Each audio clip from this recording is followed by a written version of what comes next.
Good evening. I will now call to order the regular City Council meeting of May 12th, 2025. Members of the public are invited to attend in-person meetings in council chambers. Public access is also available by telephone by using the call-in numbers posted on the meeting agenda. Tonight's meeting will be broadcast on the city's YouTube channel online. Will the clerk please call the roll? Mayor Leidy. Here. Mayor Pro Tem Luke Manjero-Massa. Here. Councilmember Burns. Here. Councilmember Jaramillo. Here. Councilmember Kondo. Here. Councilmember Roper. Here. Councilmember Goff. Here. Councilmember Nowicki will be absent, and Councilmember Walker will be absent. Thank you. Please join me in the Pledge of Allegiance. I pledge allegiance to the flag of the United States of America and to the republic for which it stands, one nation, under God, indivisible, with liberty and justice for all. City Manager Geyer, are there any responses to resident inquiry? Nothing this evening, Mayor and Council. Thank you. Thank you. Are there any additions or deletions to the agenda tonight? Nope. Okay. Moving into public invited to be heard, this is an opportunity for public comment on any item not set for public hearing. Statements are limited to 5 minutes per speaker. Statements must be related to city business and limited to matters of community interest. City Clerk Small, did anyone sign up to speak to council tonight? Yes, Madam Mayor, there are 4 individuals who signed up in advance. The first individual is Helen Ryan. Welcome. Come on up. Please state your name and address or ward and provide your comments to council. Hi. I couldn't hear you guys. I wanted to first of all start off by saying how much I appreciate every one of you and all the policemen and first responders in North Glen. I moved out here in '68, grew up in Denver. It's changed so much, I kind of miss what we had, but I've never had a bad time with any of y'all. I would like to address an issue about the parking cars all over, everywhere. And I've had issues with my neighbors for the last 3 years with the parking issues. When I'd park under my trees for the shade, their kids wanted to play ball and this and that. They'd hit the car. They would put things on top of the car. They'd scratch the car. I put a note out there saying, please don't put your things on my car and don't scratch it and this and that. Thanks for being a good neighbor.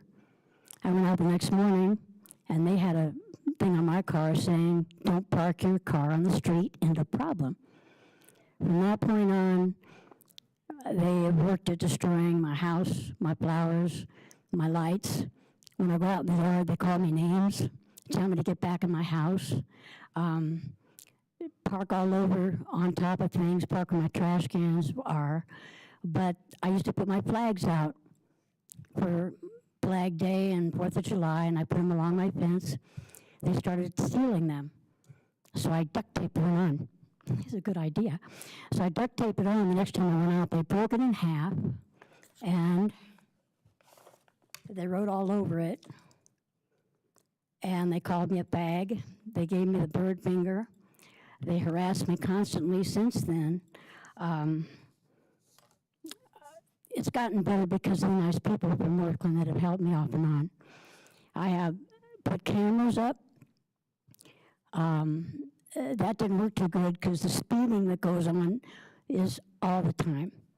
And I got a couple of license plate numbers before, and they just make fun of me. I live alone. And they ran over a cat. They ran over one of my squirrels that had babies. So I'm just wondering, mostly because the parking issue, if I have a son that I never get to see, but if he comes to see me, he has to park 2 houses down or next door. And I'm wondering if there's a way to have at least one parking place in front of my house by my mailbox or somewhere that they don't, if somebody comes to see me, they'll say, well, park in the driveway. I have a right to park under my trees if I want to. But if I do that, I get harassed. They come out, they really do, they call me terrible names. One of them was, excuse me, peeing on my mailbox, and I caught him doing that, and he ran away and called me a terrible name and told his mom, and she thought I was lying. I had no proof. just me. I've got fireworks that they shoot off the 4th of July at my house, like bombs. They have BB guns, so they have these BBs and toys. It's slowed down a little bit in the winter, thank God for snow. And now that summer's, and they have the little four-wheeler bikes that they run around, and that's one that killed the cat. And they go all the time. But they know when I call the police that they'll stop, and they'll go away for 5 minutes, and by the time the police get to come, they're either not there or they don't look like they did anything. And Tom Carlson and I worked for a long time. He's a great man. And we were going to have an intervention, finally, after a year and a half. And we got it set up, but they didn't want to do it. So we never did it.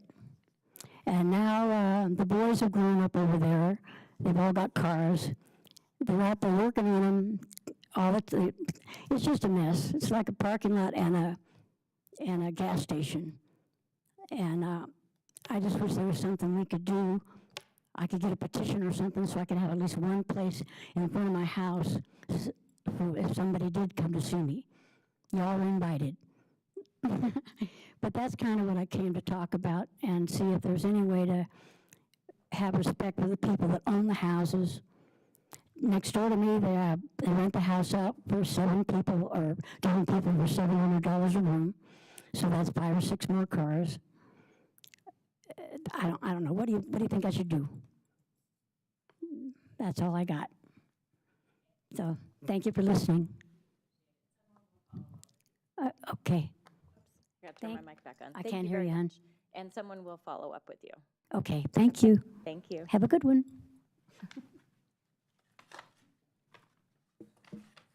Oh, my flag. Oh, my gosh. Oh, my gosh. Thank you.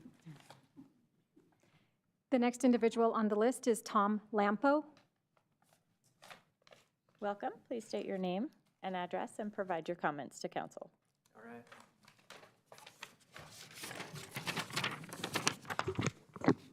All right, it's good to be back in front of you. Nice to see you. Good to be in front of North Glen as well. I'm Tom Lampo, 3951 Jackson Way, and I'm here to lift up North Glen in prayer. So please join me in prayer.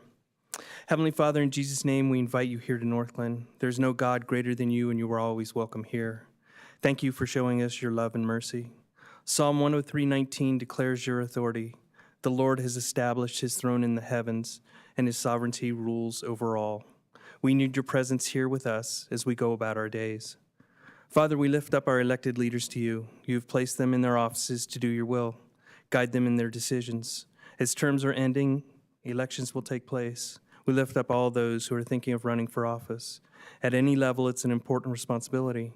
Psalm 10:17 states, "The desire of the humble you have heard, O Lord. You make their heart attentive. You bend your ear." Thank you for listening to all of our desires, and especially to those that want to lead.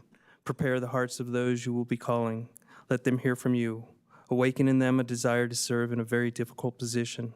Give them your wisdom and knowledge as they pursue the important responsibility before them.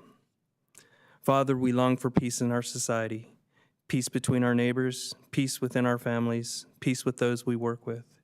Matthew 7:12 states, "So in everything, do to others what you would have them do to you, for this sums up the law and the prophets."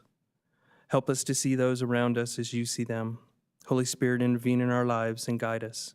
Remove the judgment we have towards others.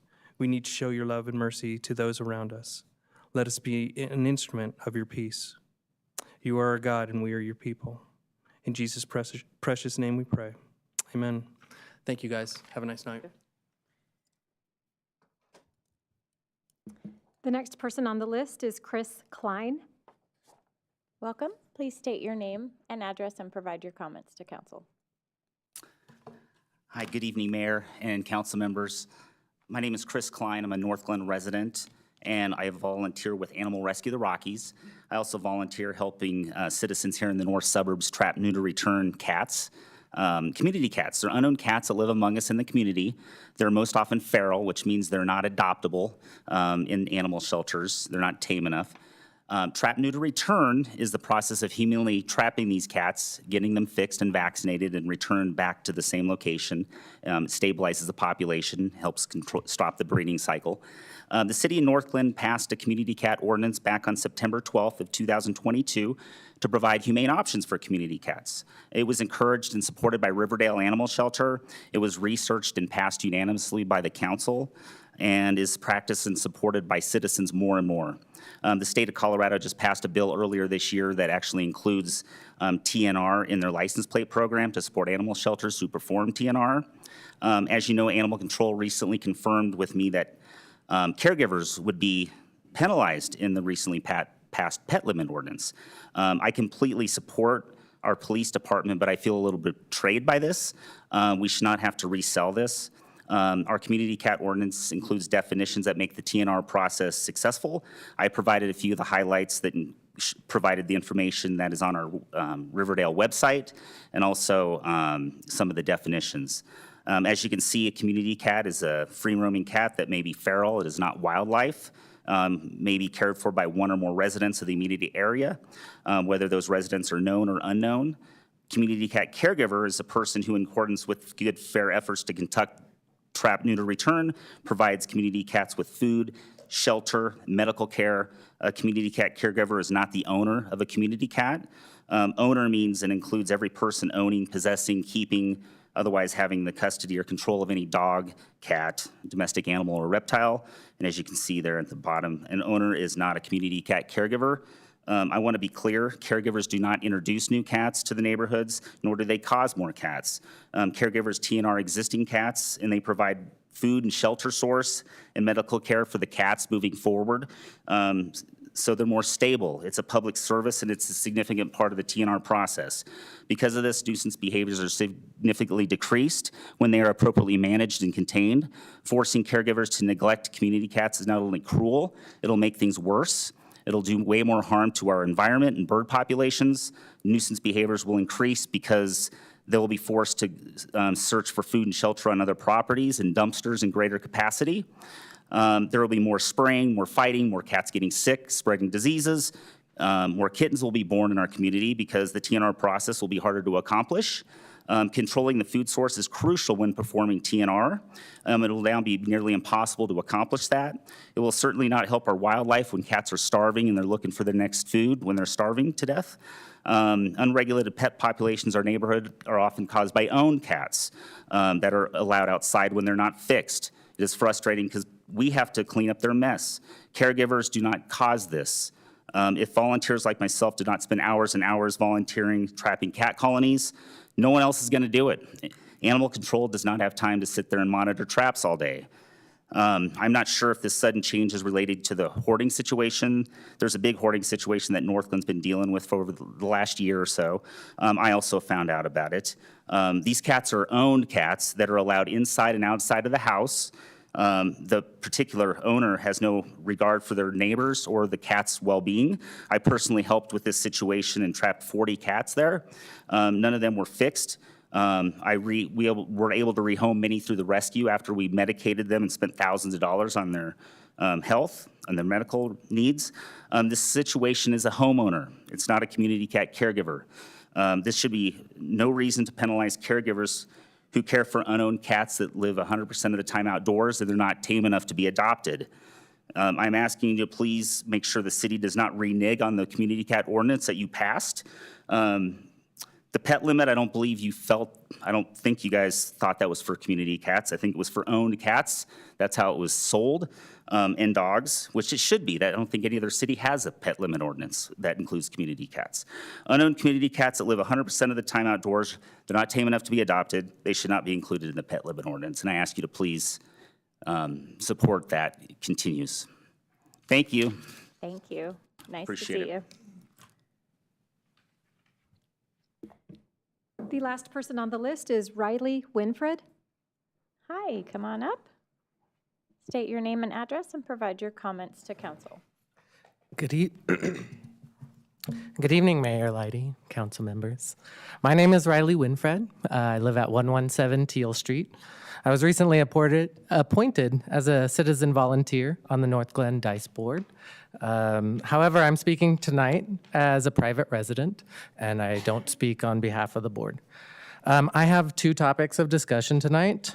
First, I'd like to address a practical matter affecting Ward 3. I'm requesting the council approve a motion for budget allocation to replace the trash can at the bus stop located at the corner of Garland and Washington Street on the west side of Washington, if it's not already planned. The previous trash can was burned down and subsequently removed last year and has not yet been replaced. Consequently, there has been a significant increase in trash and broken glass in that area. The glass is especially concerning as I regularly walk my dogs by there to get a pup cup at Starbucks. I appreciate your consideration and look forward to your support in addressing this issue. I have one more comment. Transitioning to my second topic, in recognition of Mental Health Awareness Month, I'd like to share a personal gift with each of you. A copy of No Mud, No Lotus, The Art of Transforming Suffering by Thich Nhat Hanh. This book has been deeply influential on my own understanding of mindfulness, resilience, and healing. Thich Nhat Hanh teaches that suffering is not something to avoid, but something to embrace and transform.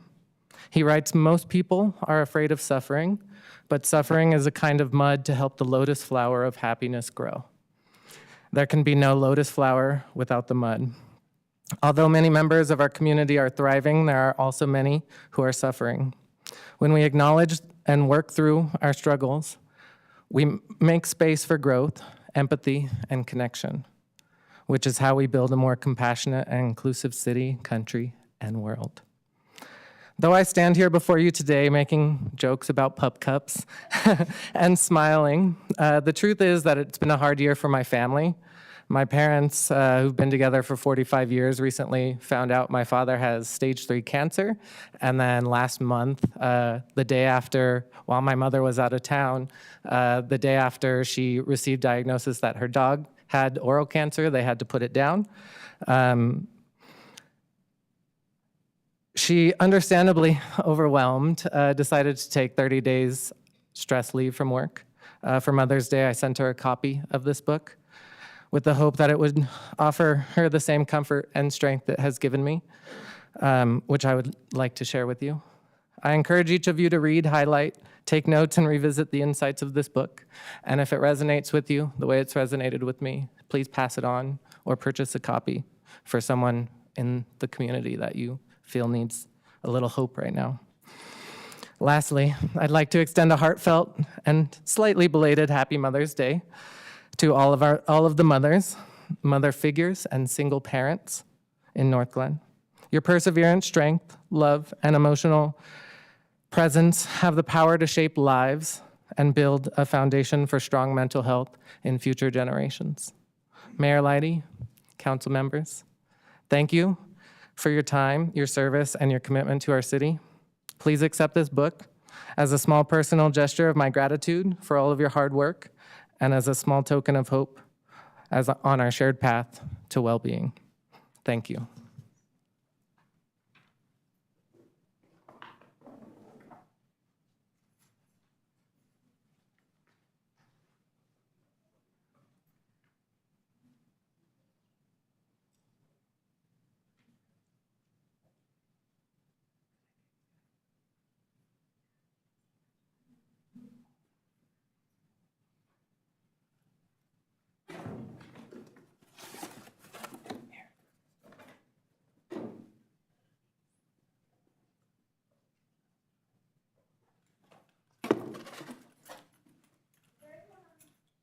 Is there anyone on the phone who would like to speak to council? You can press *6 to unmute at this time. Is there anyone in the audience who did not have a chance to sign up that would like to speak to council tonight? Okay. All right. We're going to move into interviews. Our first one is for the Youth Commission. I would like to invite, is it Mega? Yes, please come forward to be interviewed by council for a position on the Youth Commission. So we're just going to start by having you introduce yourself, maybe tell us why you're interested in serving on the board. Hi, my name is Mega Bippin. I go to Holstrom K8, and one of the main reasons I want to be on this board is because I believe this will allow me to make a positive impact on my local community. I think this will also have a positive impact on me. I think this will allow me to reach out to my community. This will help me build positive leadership skills. I agree. Do council members have any questions for Mega tonight? Councilmember Kondo? Thank you, Madam Mayor. So I believe you're the sister of Mira, is that correct? Yes. So here's my question. I wonder if you could just share an anecdote as to what your sister inspired you in terms of what she did when she was on youth council. So my sister joined the Youth Commission when I was in about 2nd grade, and I've been sitting in on these meetings for about a year now. During this time, I've been able to see how she reaches out to the community through things such as the Highland Canal cleanup. Like the environment's something that's really important to me. So I really enjoyed being able to see her reach out to the community in that way, as well as the conference in Washington, D.C. I thought that was really powerful that a teenager in a small town in Colorado can make an impact in Washington, D.C. And seeing her in these roles really inspired me to want to be able to make this impact myself. Gotcha, thank you. And yes, we may be tiny, but we're mighty. So, all right, well, thank you for stepping forward. Councilmember Burns? Thank you, Madam Mayor. I'm so excited to see you here in person. Yes, Mega's been joining for meetings for over about a year now, yeah, and just really stepping up. I can't wait for you to join the council if we vote, and it'll be great. But yeah, I'm just so excited. Congratulations, and you've been such an asset, and you've been great throughout this whole process. So Thank you so much. Councilmember Roper? Thank you, Madam Mayor. Thank you for being here tonight. So you mentioned that you want to be an impact in your school community. What are some things that you anticipate that you would be able to put into practice right away in your school? So right away in my school, something that's important to me as well as the environment is mental health issues. A lot of people have access to resources to help them with mental health, but something I notice is that people don't know the signs of when they are struggling. And I think something that is important is awareness and getting people to know what some of these signs are. And I think something that I'd like to implement right away are such awareness programs, whether it be just like a simple poster that goes out to all schools or an email or whatnot. Thank you. Mayor Pro Tem? Thank you, Madam Mayor. So proud of you for volunteering to be on this board. I know you're going to do great things. I was going to ask what your passion project or your ideas were, but it sounds like mental health awareness is key. And it reminded me, I met a Northglenn High School student whose brother had committed suicide. And when I asked her, what more can we do, or what did she think can be done, she mentioned more outreach in schools, more proactive outreach, not waiting for the signs of mental illness to appear, but what can we do to reach kids sooner? And see those signs maybe before they even know it. So thank you for volunteering. I think you're going to do a wonderful job on the commission. Thank you. Thank you for being here. Your application looked beautiful, but just like Councilmember Burns said, you've been so actively involved already that I just know you're gonna do great things on our youth commission. So congratulations. Thank you so much. Have a good rest of your day. Have a good night. Okay, I'd like to welcome up Alexander Cook to be interviewed by council for a position on our Parks and Recreation Advisory Board. All right, so welcome. Introduce yourself. Tell us about, why you're interested in serving on this board. Hello, my name is Alex. I go by Alex and Alexander. I am very interested in being on the Parks and Recreation Department, specifically because I have a lot of professional benefits that can, help the Parks Department. I'm an environmental scientist who works in land restoration and reclamation following disturbances. And I also work in native plant restoration. So I kind of figured with all the open space available, let's try and have a lovely, beautiful environment that's not just good for people, but good for wildlife. On top of that, my wife and I moved here when she was pregnant with our son in 2021. And we absolutely loved North Glen because it was like, no matter where we looked, being in Ward 1, there is a park within 15 minutes of us. And now that he is 3, that is a lifesaver some days. And then specifically, the theater program with North Glen is incredible. My wife actually learned how to belly dance since we moved over here. And frankly, like, we love the rec center. We just love the Parks and Rec Department, and I figured I wanted to get involved. Excellent. Council members, do you have any questions for Alex tonight? Councilmember Kondo? Mr. Cook, thank you for stepping forward. I'm curious, in your application, you talk about an active member of Ducks Unlimited and Backcountry Hunters and Anglers. I wonder if you could just speak a little bit more about that organization. Yes, so specifically, as a member of Ducks Unlimited, I am an active waterfowl hunter. And in that case, that's a passion project, something I've been invested in since college. Basically, I always keep renewing my DU membership because it's one of the largest sources of wetland conservation funding in the country. And also protects habitat for not just, waterfowl for hunting purposes, but migratory birds as a whole.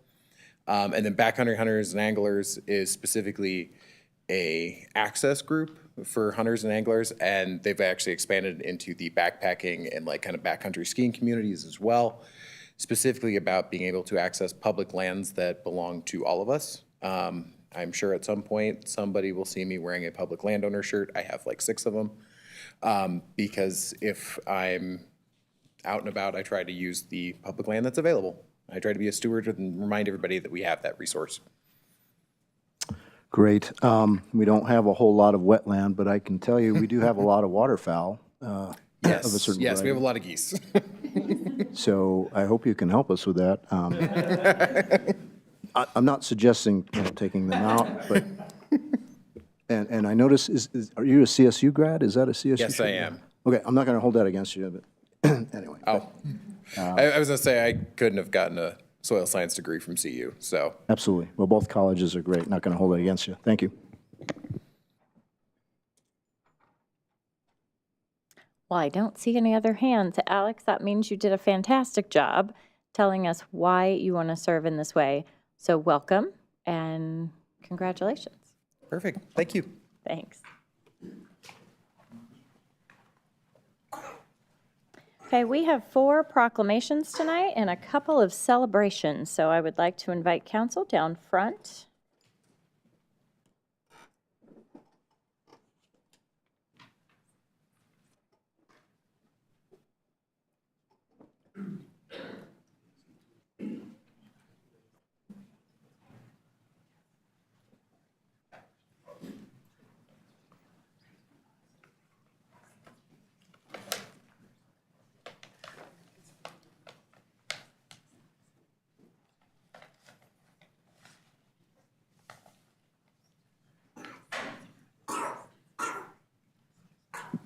Okay, so tonight we're going to start with Asian American, Native Hawaiian, and Pacific Islander Heritage Month. And Councilmember Kondo is going to accept this proclamation tonight. Whereas Asian American, Native Hawaiian, and Pacific Islander Heritage Month, celebrated nationally in May, honors the histories, cultures, and contributions of individuals and communities with roots in Asia and the Pacific Islands. And whereas the 2025 theme, A Legacy of Leadership and Resilience, recognizes generations of individuals who have led with vision and strength, overcoming discrimination, hardship, and exclusion while shaping a more just and inclusive society. Whereas AANHPI communities represent a wide range of cultures, languages, and traditions, enriching the nation through contributions in education, public service, business, the arts, and beyond. And whereas Colorado is home to a vibrant and growing AANHPI population, whose diverse heritages and civic engagement have played a significant role in the state's economic and cultural development.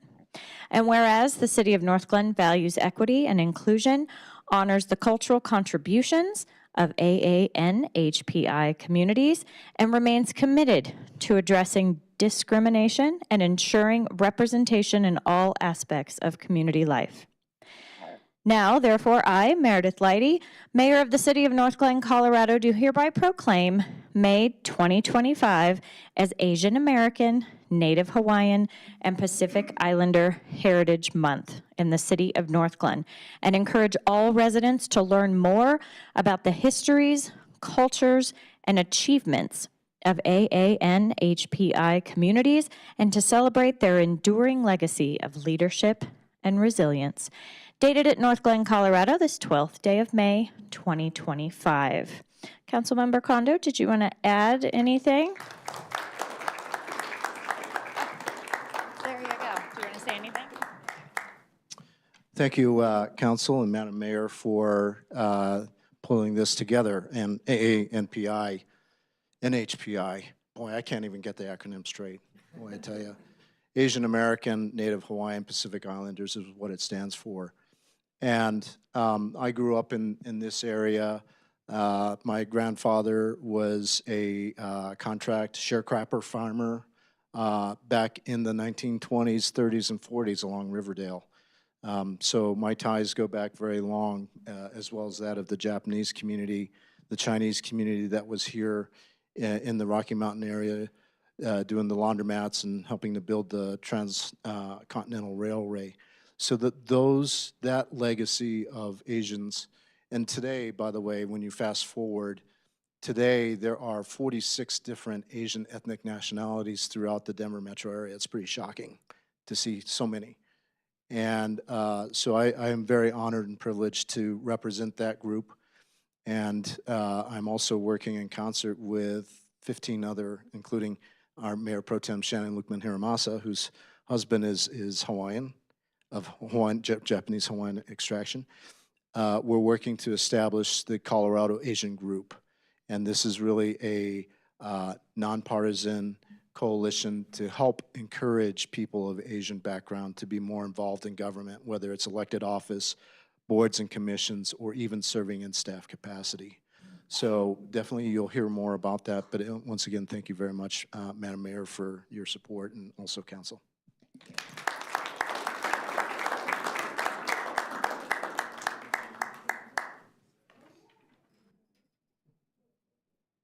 Don't be strangers, get a little closer. Okay. Ready? Go. Sushi.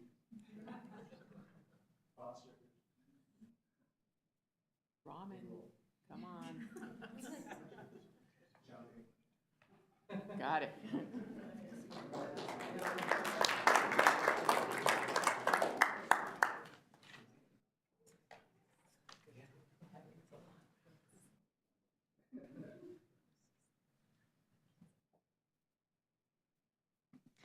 All right, up next, I would like to invite members of our DICE board to join us as we honor Mental Health Awareness Month. Welcome.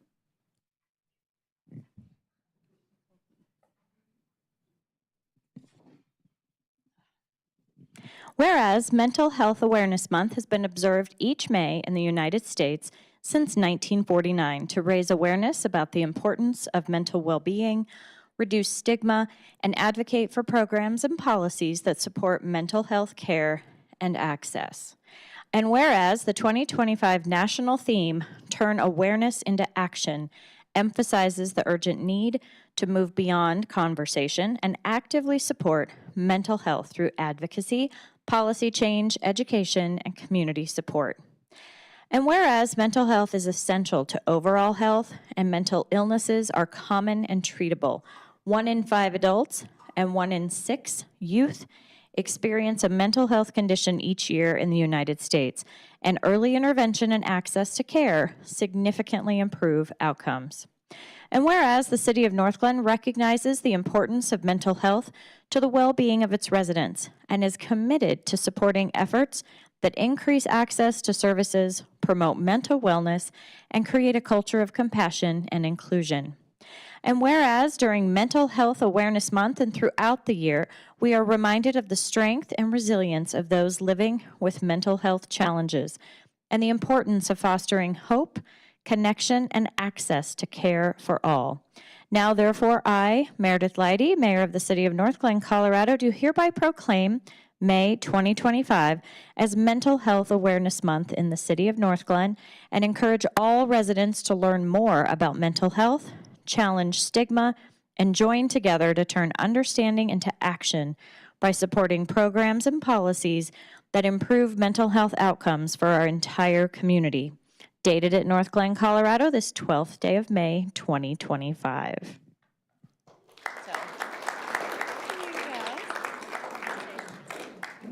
Thank you so much, Mayor and Council. I just want to quickly say on behalf of the DICE Board that we're really excited to receive this proclamation, and mental health awareness is so important. I'm a licensed therapist on the board, and it has been a deep passion for me specifically to be involved.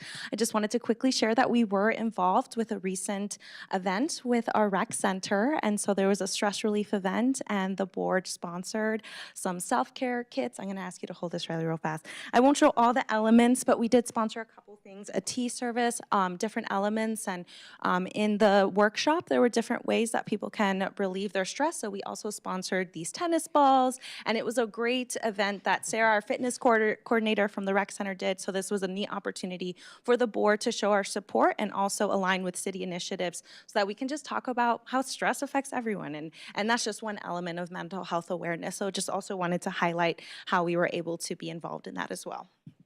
Thank you.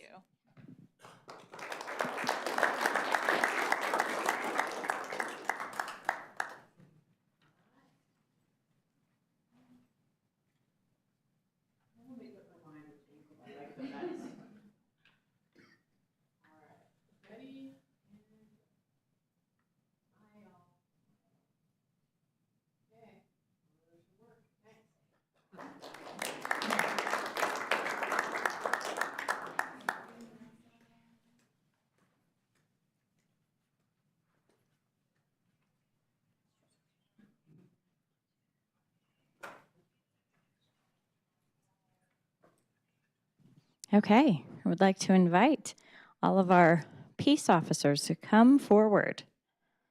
Join us.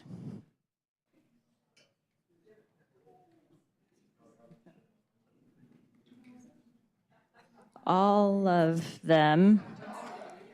I have 5 more that need to scooch on up here.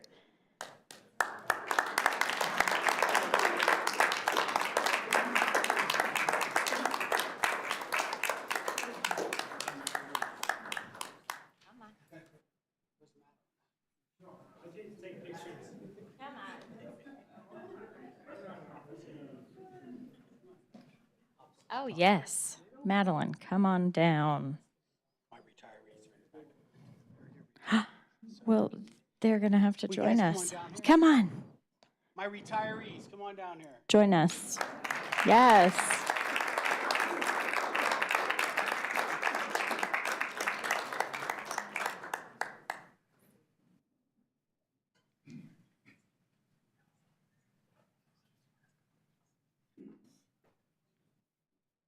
Thank you for coming.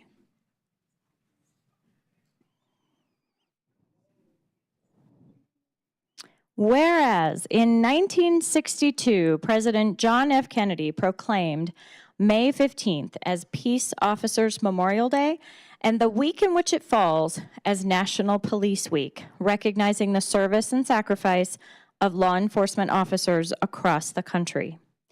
And whereas the dedicated members of the North Glen Police Department uphold the highest standards of professionalism and integrity as they work tirelessly to protect life, preserve property, and foster safe neighborhoods for all residents, businesses, and visitors.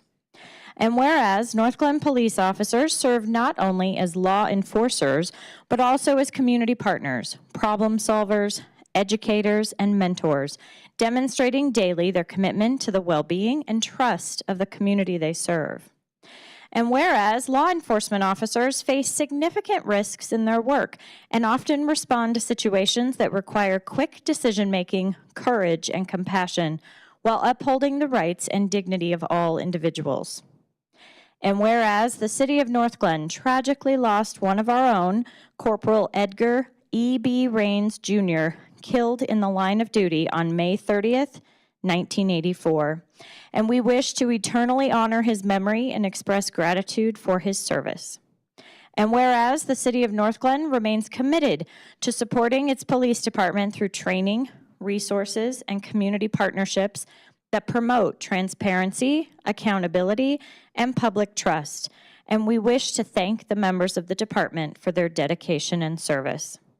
Now, therefore, I, Meredith Leidy, Mayor of the City of North Glen, Colorado, hereby proclaim May 14th and May 11th through the 17th, 2025, as Peace Officers Memorial Day and National Police Week in the City of North Glen. Let us take this opportunity to recognize and express gratitude to those who serve and honor those who have made the ultimate sacrifice. Dated at North Glen, Colorado, this 12th day of May, 2025.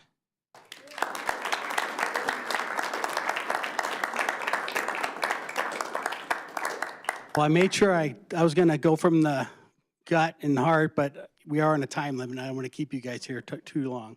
So I have my own little time limit. But first off, we have North Glen Police Retire Alumni Group, and their motto is served with honor, and they surely did. They inspired a young Jim May to prepare a group of officers for the future. And I so appreciate, and I gave a bunch of gray hair to those individuals, you know, so I own that. But again, you prepped the future of North Glen Police Department, and the future looks very bright with these officers here. So with that, as we gather during National Police Week, I want to recognize and honor the outstanding men and women of the North Glen Police Department. Your dedication, courage, and professionalism make a real difference in the lives of our residents every single day. You are protectors of our community and mentors and helpers and a stabilizing influence in uncertain times. This week, we pay tribute to your daily service and the officers across this great country who have made the ultimate sacrifice in the line of duty in their communities. Let us not forget, let us remember them with deep respect and gratitude. To my department, thank you to every member of the North Glen Police Department. Your service does not go unnoticed. This community is stronger because of you. Stay safe, stay proud, and know that your work truly matters. So thank you.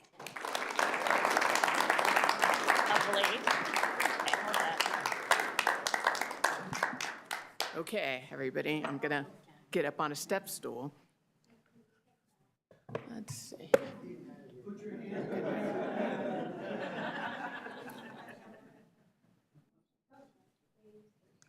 right. That's pretty good. Yeah. Chief and Mayor, if I could have you move in a little bit, but don't block Madeline. There we go. Let's see.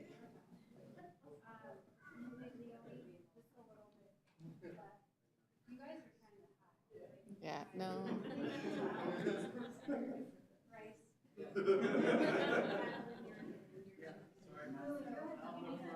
Yeah, that's good. There we go.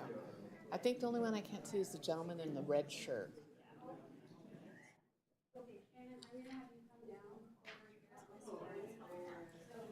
There we go. There. Yeah, J right between the two of them works. There we go. There we go. Perfect. Jody, make sure you're. Just come in like 3 inches and you're right there. There you are. Perfect. Can you make that face too, like supermodel look? I like that. All right, everybody. Thank you, Heather. Yep. Okay. Can get everybody and everybody look this way. Smile or look serious because you're police officers, whatever works for you. And all right, one of those should work. Thank you. Good.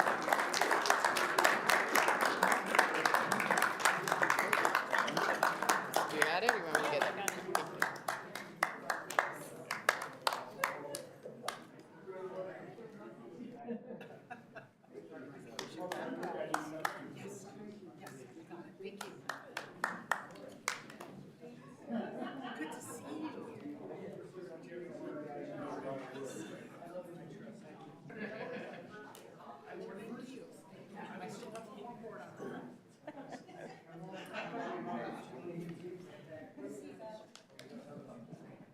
We have one more. All right. Who is here from our Public Works Department? Come on down. Yeah. Oh, yeah, bring the baby. Come on. So cute.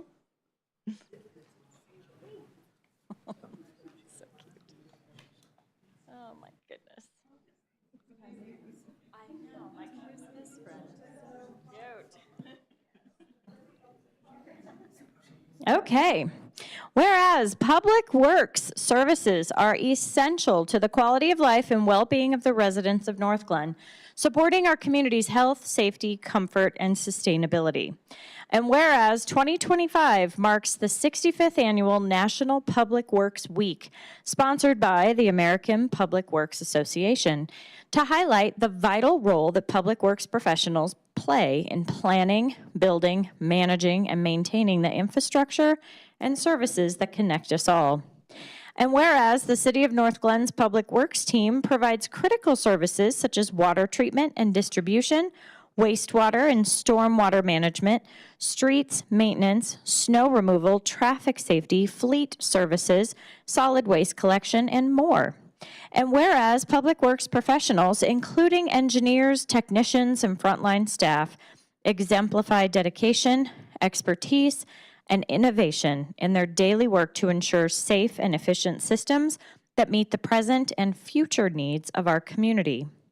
And whereas National Public Works Week is an opportunity to celebrate these essential workers, raise awareness about their contributions, and express gratitude for their service to the City of North Glen. Now, therefore, I, Meredith Leidy, Mayor of the City of North Glen, Colorado, do hereby proclaim the week of May 18th through the 24th, 2025 as Public Works Week in the City of North Glen, and urge all community members to acquaint themselves with the work involved in providing our public works and to recognize the substantial contributions that public works professionals make every day to protect the health, safety, and quality of life for all.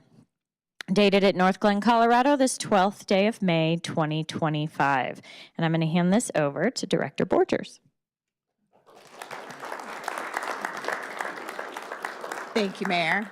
I come with notes too. I'm taking a nod from Chief.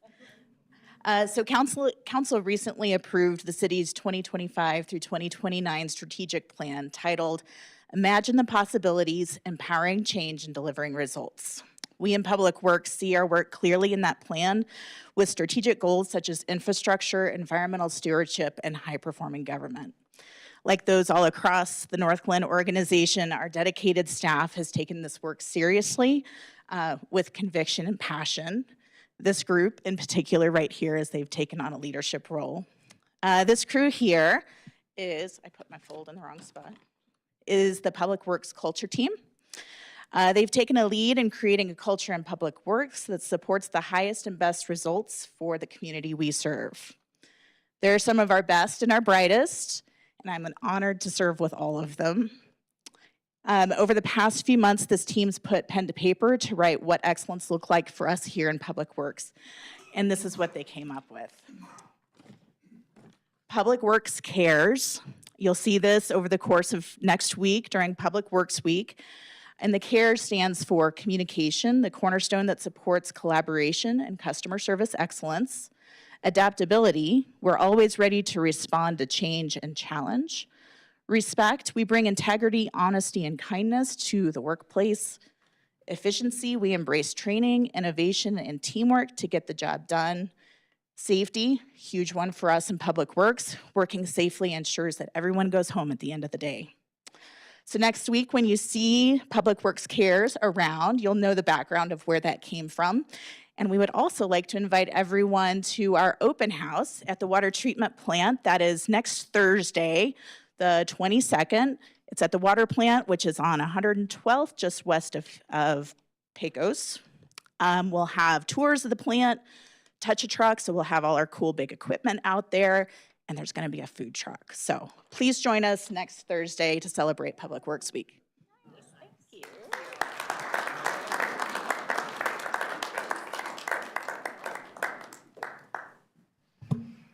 Just gonna do the step stool again. That seemed to work. Oops, sorry. Okay. Let me see what we got going here.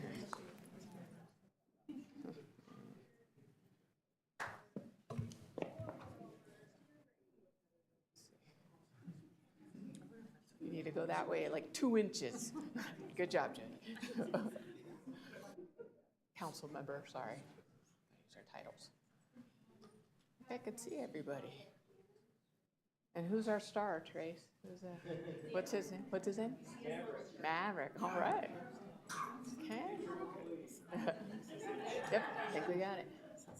All right. Everyone look this way. Ready? There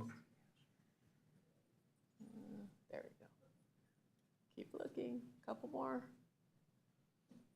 All right. Thanks. Good.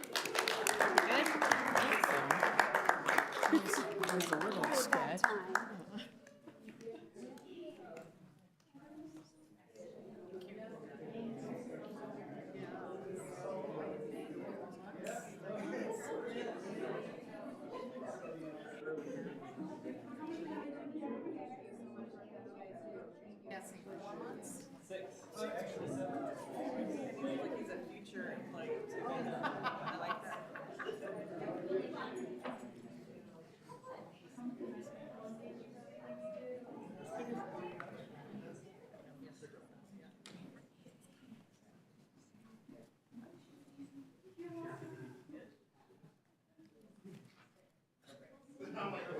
We're not done. We have 2 really exciting celebrations. So I wonder if I say, come on down, Leslie Carrico, is she going to run screaming? Woo! She should. This is a dedicated service award. Oh my goodness. So deserved. Okay, so you're going to hold this. So it's so interesting because we're celebrating Leslie for a very small slice of her work, which is so interesting. So I'm going to read this very small slice, but then I think we also have to really get a pretty fair rundown on everything else you do for the city. My goodness. Okay. So thank you. She is getting the Dedicated Service Award for her service on the North Glen Urban Renewal Authority. She has been a valued member of NURA since her appointment in 2020. Her dedication to the North Glen community reaches beyond just urban renewal. She's also served as a city council member, president of the North Glen Community Foundation, plus a long list of other volunteer organizations. Leslie's commitment to North Glen has been significant, and NURA is lucky to have benefited from her knowledge and experience. So really short paragraph for so much work that you have done, and we really appreciate it. I mean, NURA for sure, but all of the other, what was your favorite thing? Pick one thing that was your favorite. I don't know. They've all been good. And if I hadn't moved away a 100-mile round trip, I would have probably stayed intact.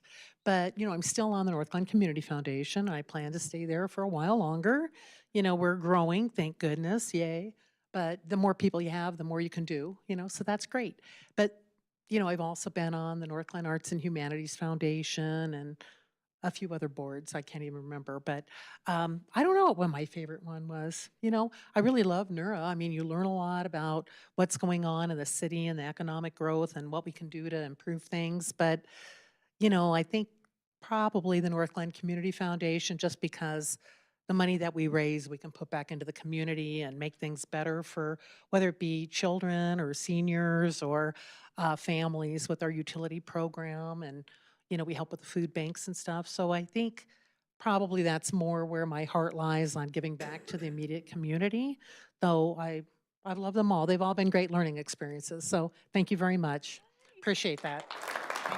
Thank you. Well, yes, I would say a heart of service for sure, but so kind. I mean, so many people know your name because you've given back on so many levels and different age groups and organizations. So I'm so thankful for your time, and this is well deserved. So let's take a quick photo.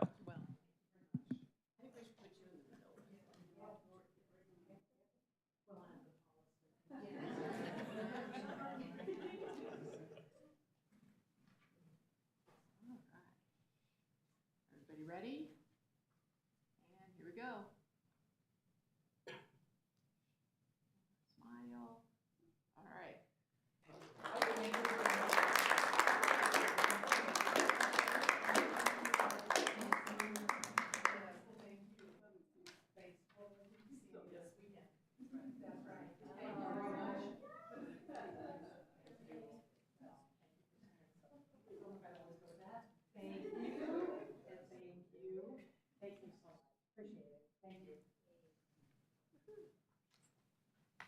All right. This is another one. This is an understated award for some really, really amazing work in the city. Andy Hall, come on down.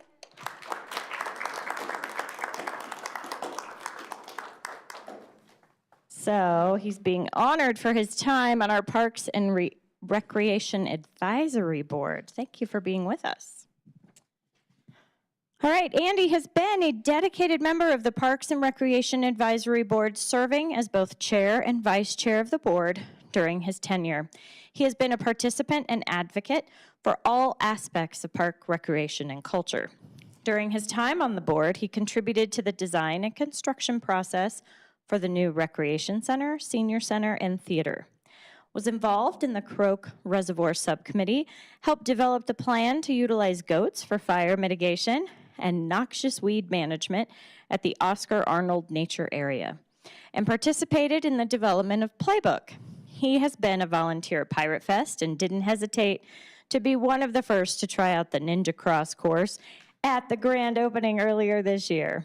We will miss having him as part of the board, and that is so true. Oh my goodness, Andy, you also have to tell me, what is your favorite thing that you've worked on in North Glen?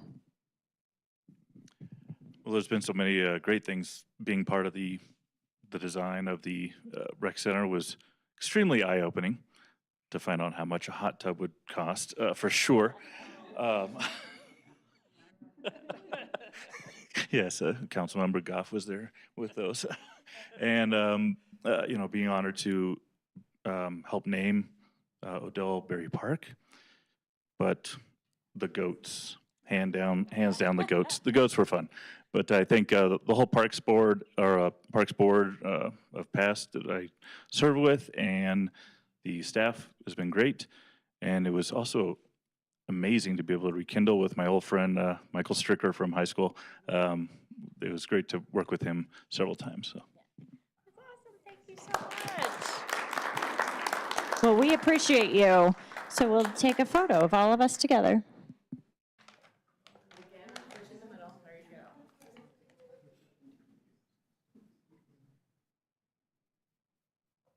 I take a lot, but some get my finger and some get people blinking.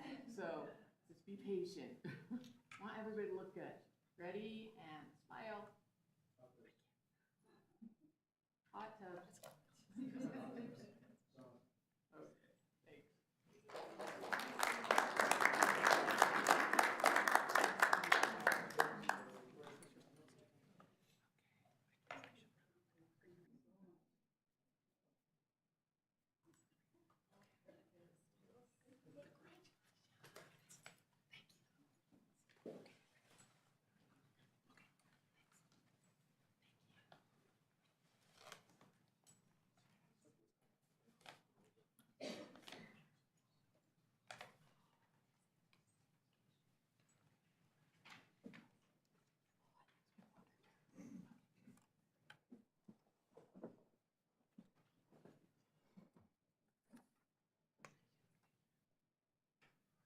All right, coming up next, we have our legislative session recap.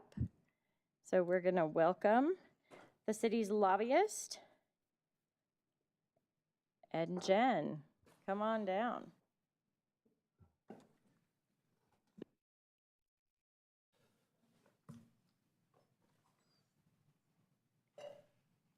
Good evening. My name is Ed Bowditch, and this is Jennifer Castle. Thank you so much for the invitation to be here tonight. We have a PowerPoint presentation just to summarize some of the highlights from the 2025 legislative session that was completed last Wednesday. Woohoo. There we go. There we go. Where am I? Legislative overview. we Okay, go. so the legislature meets for 120 days. This year it started January 8th and adjourned May 7th. After the 2024 election, we saw the Democrats retaining control quite handily by the Senate, the House, and Governor Polis is also a Democrat. So the Democrats had everything. There were about 25% of the legislators were brand new to the State House this year. That's not unusual. Every 2 years we have elections. There's new people who come in. Many of them, this year I think there were a few more that had local government background, city council members, some county commissioners, sometimes a school board member shows up as well, but this year we had a few more. Go ahead. Can I interrupt real quick? This is also the first time that there have been more women than men in the legislature. Yep, broke the 50% barrier. Colorado is one of the Top three. the top 3 states with that. We put this together last week. I can't remember if there were more bills introduced after this, but roughly 660 bills. So every member, we have 100 members, every member is allowed to introduce 5 bills, and we end up with 650. The math doesn't always quite work that way. But the Joint Budget Committee always introduces lots of bills, and they're exempt from it. So anyway, yeah, it's about the same. The common themes for this year. The first one that I always like to say, there ain't no money. So we'll get into a little bit more of the state budget process, but really any bill that costs money, any establishment of any new program had a very tough time. Some people would say one common theme was state overreach. There are more and more bills that are introduced involving the state in issues that used to be purely local government. So the state's getting into that. And then, of course, with the Colorado having a different political leaning than the prevailing winds in Washington, D.C., you have some federal action and Colorado reaction to that as well.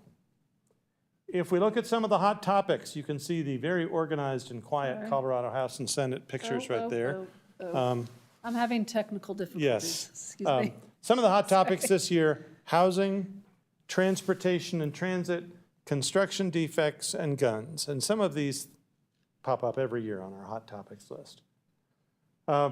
In terms of some of the winners, you could say this year, messaging bills, there were a lot of them.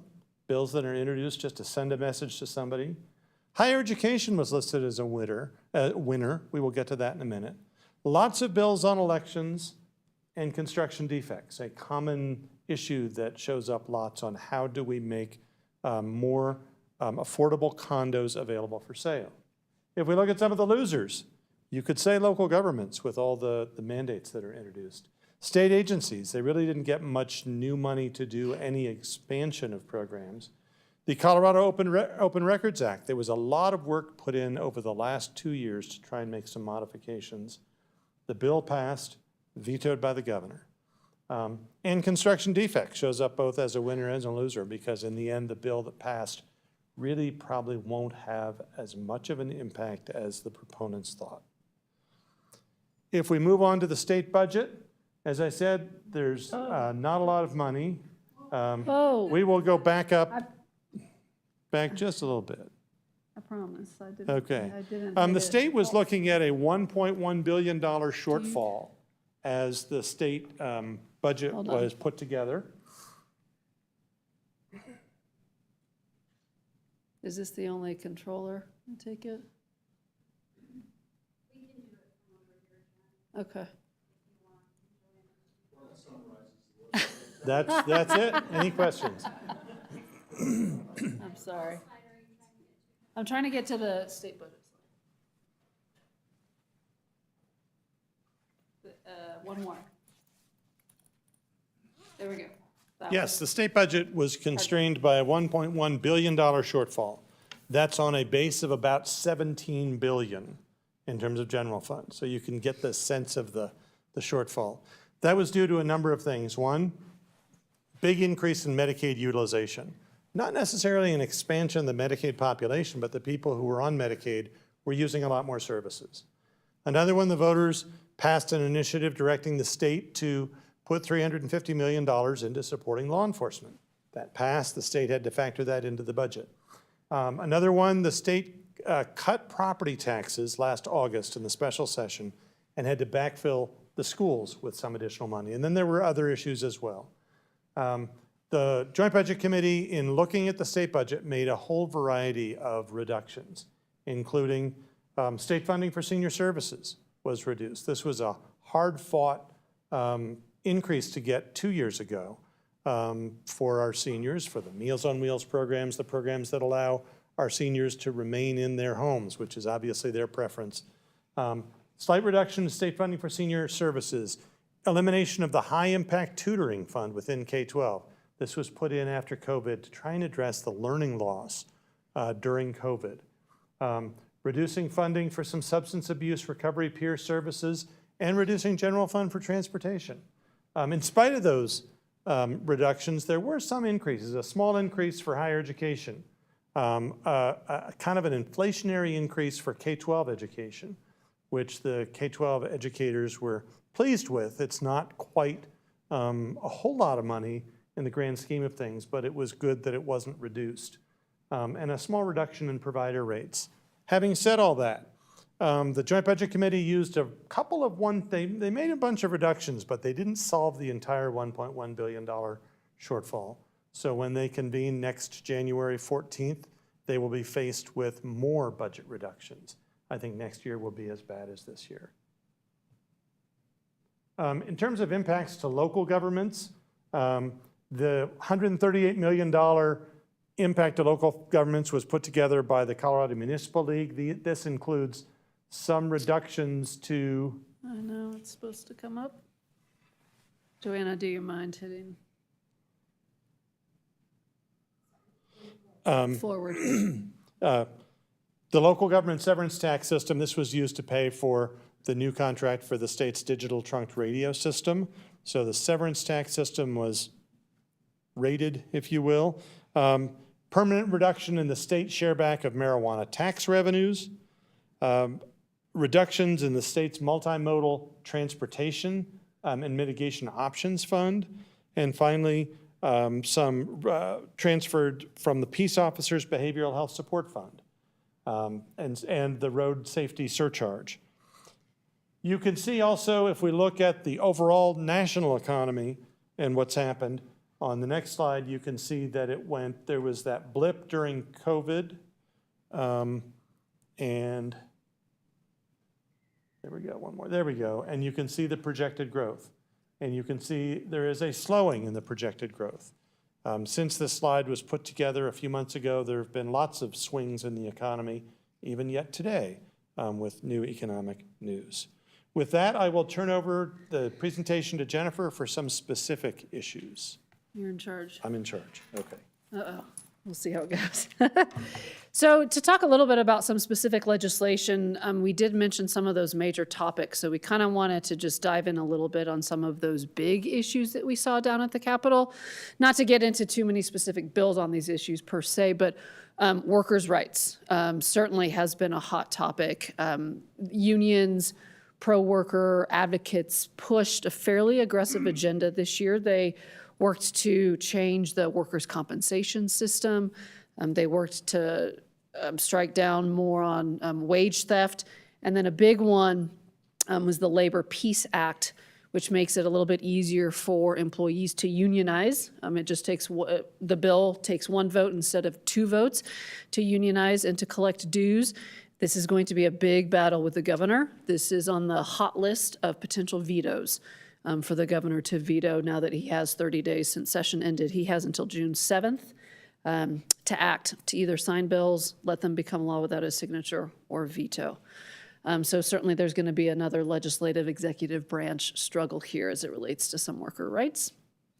Another big topic, voting in elections, as Ed mentioned.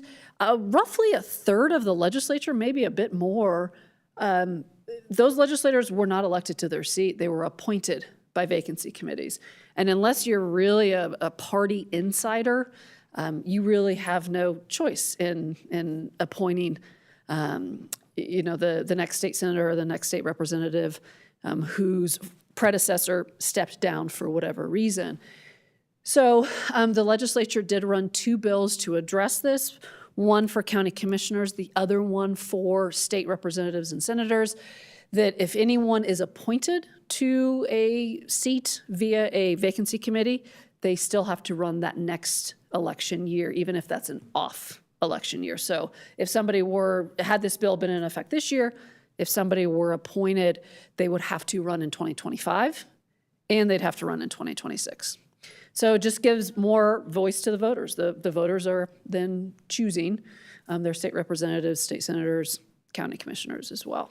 So, and then another big issue, Ed had mentioned gun control.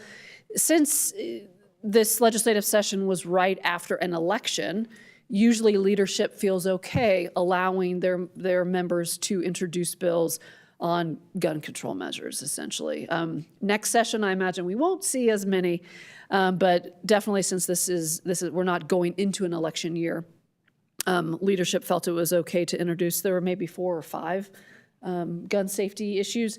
A big one was to prohibit the sale of semi-automatic weapons. This caused a lot of controversy down at the Capitol. It caused some national controversy.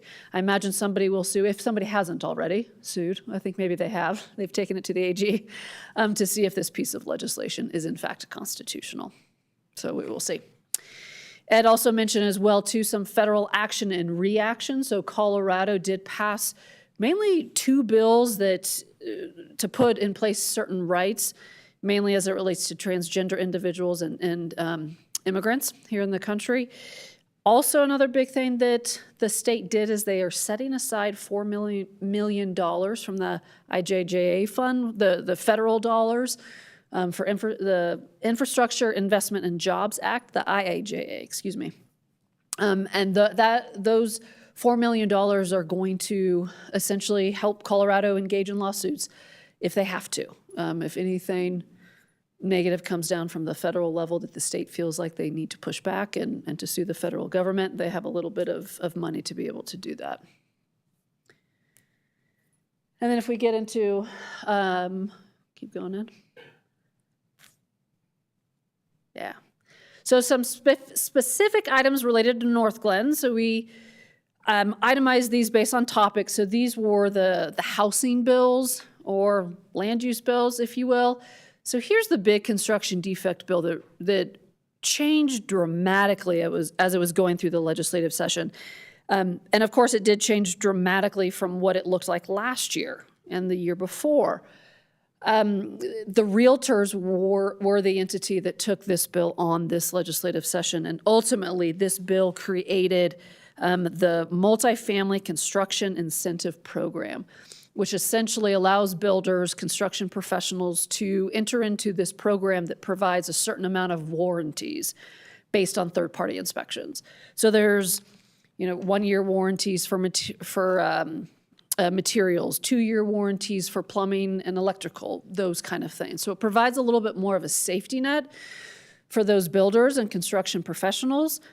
However, there's still some things in there that are seen as a disincentive for home builders and construction professionals by putting certain timelines into place where they have to act to try to remedy a defect or damage, and if they don't, they're liable for attorney fees, those kind of things. The one good thing that did come out of this bill that we saw from last year's bill is that it does require a 61%, or excuse me, more than the 50 plus 1% majority of unit owners to engage in litigation before entering into a lawsuit. So that was something that a lot of construction defect professional, well, not defect professionals, construction professionals, home builders, et cetera, really applauded. But again, I mean, we kind of hope that the legislature doesn't think that they're done with the construction defect reform battle, because I'm sure there is still a little bit more to go. And then finally, YIGBY. Yes, in God's backyard, one of Ed's favorite acronyms. So this was an idea that came from the governor's office that essentially would allow faith-based institutions, K-12 schools, institutions of higher education, to build housing on their property and usurp basically local control, certain local codes per a local government, right, as it relates to building housing units. This one also had a very long road. Many amendments were added to this one to try to appease local governments, as certain size restrictions. You can't build on certain property based on health and safety if there were oil fields around, airports, those kind of things. Ultimately, it wasn't enough to get this across the finish line. This bill ended up dying on the calendar 2 days before the end of session. So this one was certainly a struggle. Our delegation in the Senate was split on this one.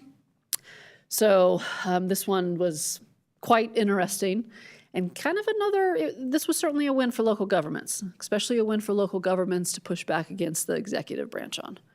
So, and then if we look at, kind of some public safety court issues, Ed, one more time. One thing that the state also tried to do was kind of have control over municipal courts and whether or not we could sentence certain individuals with municipal offenses based on our own offenses rather than what the state is doing. So this bill was sent to the governor. This is going to be another one that a lot of individuals have asked for a veto position on. We'll see if this one happens. And then a more pro-local government bill that came from CML to work to address failure to appear issues. This bill would have essentially put in place some penalties if individuals failed to appear multiple times. And depending on what those offenses were and how many times they failed to appear, there would be appropriate punishment. This bill was killed in its first committee. A lot more stakeholder work needs to be done on this to make sure that certain individuals aren't punished if they're indigent, those kind of things. So that one I imagine will be back next year from CML. Transportation issues. So it was a big year for transportation and transit. Both of these bills were run by one of our delegation members, Senator Faith Winter. We saw Senate Bill 30, which was an interim committee bill, so it was introduced very early on in the session. This bill did usurp local control in the beginning. It would have required every local government above a certain population threshold to essentially create a mode choice study or a report on what kind of mode choice options each local government had. There were concerns that this was going to be repetitive, cause too much confusion with local governments and how closely they blend into one another. Plus, it was an unfunded mandate. So this bill was amended to where local governments just have to submit that information to their MPO. The MPO then takes on the responsibility to create this plan around mode choice, kind of focusing more so on bicycle, transit, pedestrian walkways, those kind of options. And then Senate Bill 161, transit reform with RTD. So this one has been a struggle for the past couple of years because there have been folks that really want to reform RTD, right? And I'm sure we want to see some improvement and action of RTD up in our area. So this one requires RTD to do a few things. They have to engage in a 10-year strategic plan. They are allowed to engage with other local governments, institutions of higher education to develop new service plans, align RTD with climate goals here in the state in the non-attainment zone, and then also create a accountability committee to really dive into what RTD is doing, their spending, their budgeting, transparency, et cetera, et cetera.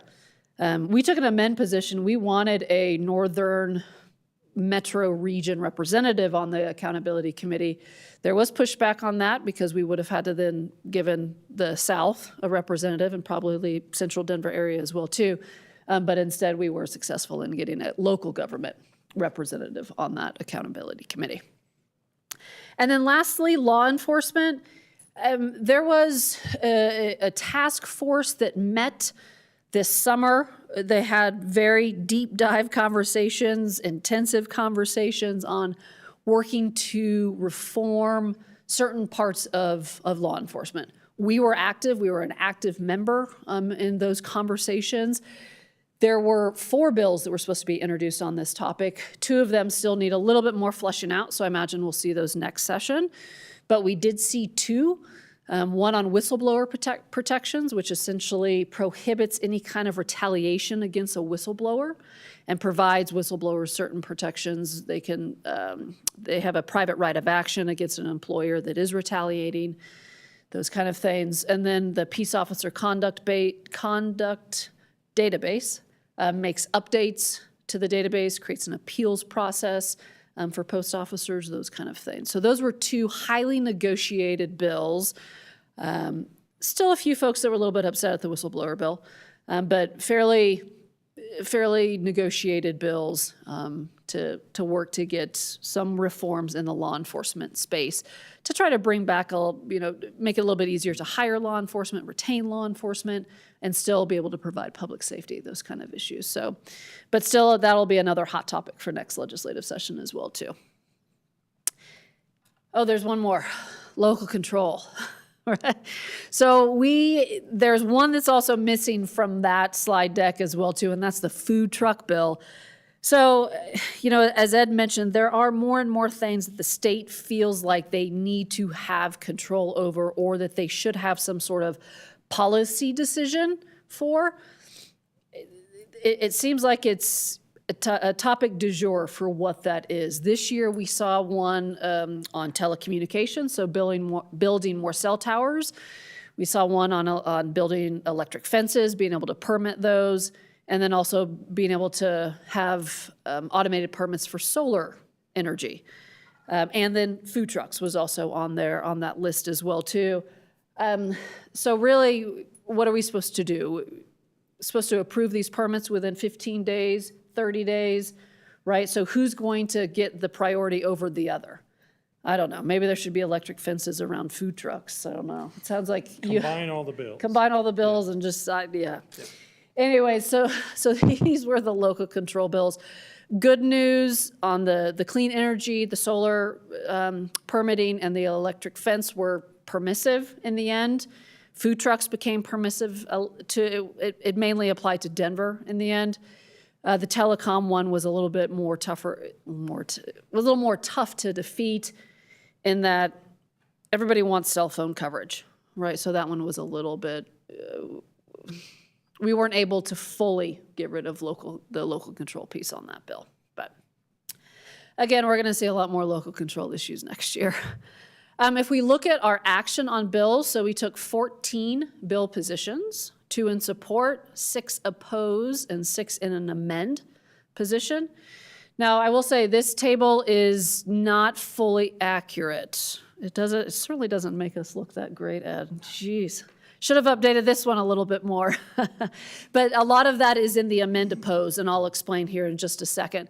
But of the 2 bills that we supported, one of them passed. We weren't able to get the other one passed, so we were about a 50% rate. But then the amend oppose, a lot of those local control bills, were either an amend or an oppose position. And since we were able to get all but one of those to be permissive, technically, though, in those opposed positions, we were successful in doing that. Even though we weren't successful in killing them, we were able to amend them into a good place to where they are not harmful to local governments, right? So that explains a lot of the amend opposed positions that we have up there. If you look at our delegation's voting history, there is also a more detailed table in your packet that explains it a little bit more, because this is also a little bit misleading in that some of our bills didn't make it to the House and some of our bills didn't make it to the Senate. So not all of our delegation members had an opportunity to take a yes or no vote on all of those bills for which we did have a position. So hopefully that table might explain it a little bit more by looking at what Senator Winter and Representative Wilford did. But you can see we did get some support from both of our delegation members. Interim activities. So without much money, there's not going to be as many interim committees meeting this year. The legislature nixed a handful of them. We are going to see those traditional ones that really are, statewide concerns, year-round concern kind of committees. So transportation, agriculture and water, wildfire, and then treatment of persons with mental health disorders in the justice system. So those are going to be the four main ones that are going to be meeting this interim. We will likely not see too many more. There'll be some ad hoc interim committee meetings like on law enforcement and such. CML will have some interim committee meetings as well too. So still some activity going on, but not nearly as much. And just to give you a little preview, 2026 is going to be a big election year. We have every statewide race up on the ballot. So AG, Secretary of State, State Treasurer, and then Governor is the big one. So as of right now, we've got a couple of front runners on both the D and the R side. Michael Bennett and Phil Weiser on the D side, Greg Lopez, Mark Baisley on the Republican side. I imagine there's going to be a couple more individuals that throw their hat in the race, but certainly of some of those folks that are already up there, fundraising is starting, you might already get some calls. I just got a call sitting in the audience from somebody that's running for the Attorney General's office. So fundraising is hot, and the elections have already started. So looking ahead, federal uncertainty, we don't know what's going to happen. There are rumors that we will have a special session yet again. Ed, will this be the third or fourth one we've had in the past 5 years? Yeah. So if there's some uncertainty at the federal level with the budget, the legislature might have to come into session to address that. That'll likely happen sometime in the fall. Again, these increased tensions with the governor's office, it is kind of surprising that this past session, there were 2 opportunities for the legislature to override the governor. They had the votes when the bills passed. Both of those bills got 2/3 majority in both chambers, but yet they either didn't want to, they didn't have the votes, there were threats, with the governor's veto. And plus, it's very difficult to override a governor veto when you're the same party. So we'll see if something happens this next legislative session. That'll be his last year in office. He'll be completely lame duck for next session.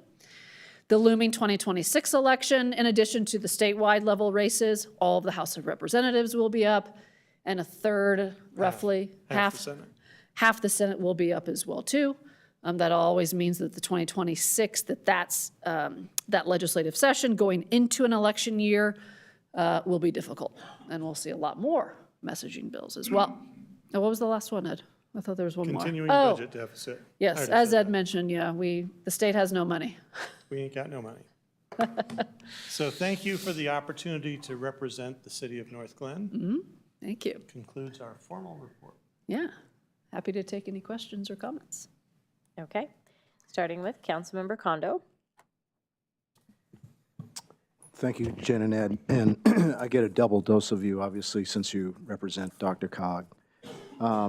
I wonder if we can go back to HB 25-1147. I'm just curious. I have a friend who's a municipal judge in New Mexico, and his experience is that he's seeing that a lot of states are starting to claw back some of the authorities and powers of municipal courts. Okay. And I wonder if you could just comment on that. Is that something that is happening at a regional or national level? Oh. Any clairvoyance on that, insight? Council member, I'm not sure if I know specifically if that's happening on a regional level. I suppose I wouldn't be too surprised. There was a lot of discussion on consistency when the bill was in committee and when there was testimony. There was also discussion and conversation on local governments having the flexibility to do what they needed to do in order to regulate public safety within their own communities.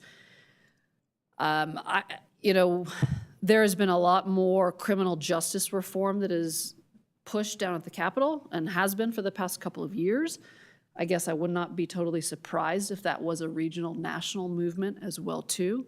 Their argument being, let's have this consistency in sentencing so that it's not, different throughout every jurisdiction.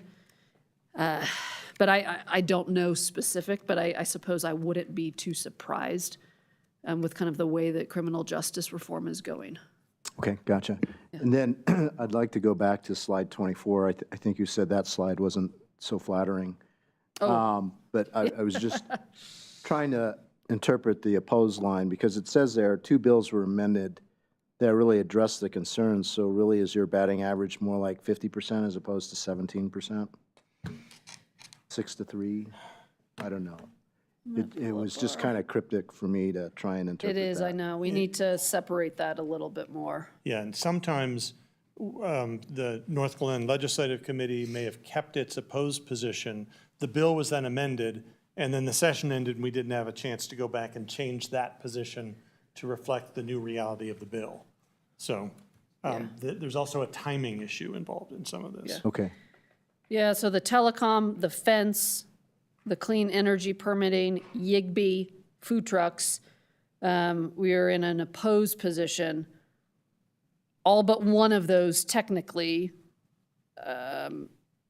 we were able to remove the harm to local governments for those bills. So that's a brighter, rosier picture, though. That's a much rosier picture. Yeah, gotcha. absolutely. And then my last question, thank you for what you did to have the Capitol Day breakfast along with our Youth Commission. And I just want to solidify this in my head. I think, Ed, you said this very, in a very nice, succinct sort of way when we were talking about the state budget, and that is, it's a pie that is divided into thirds. And I just want you to repeat that for my benefit as well as anybody else in the room here. How is that pie divided into thirds again? So the state's general fund of $17 billion, the state's total budget is $40 billion.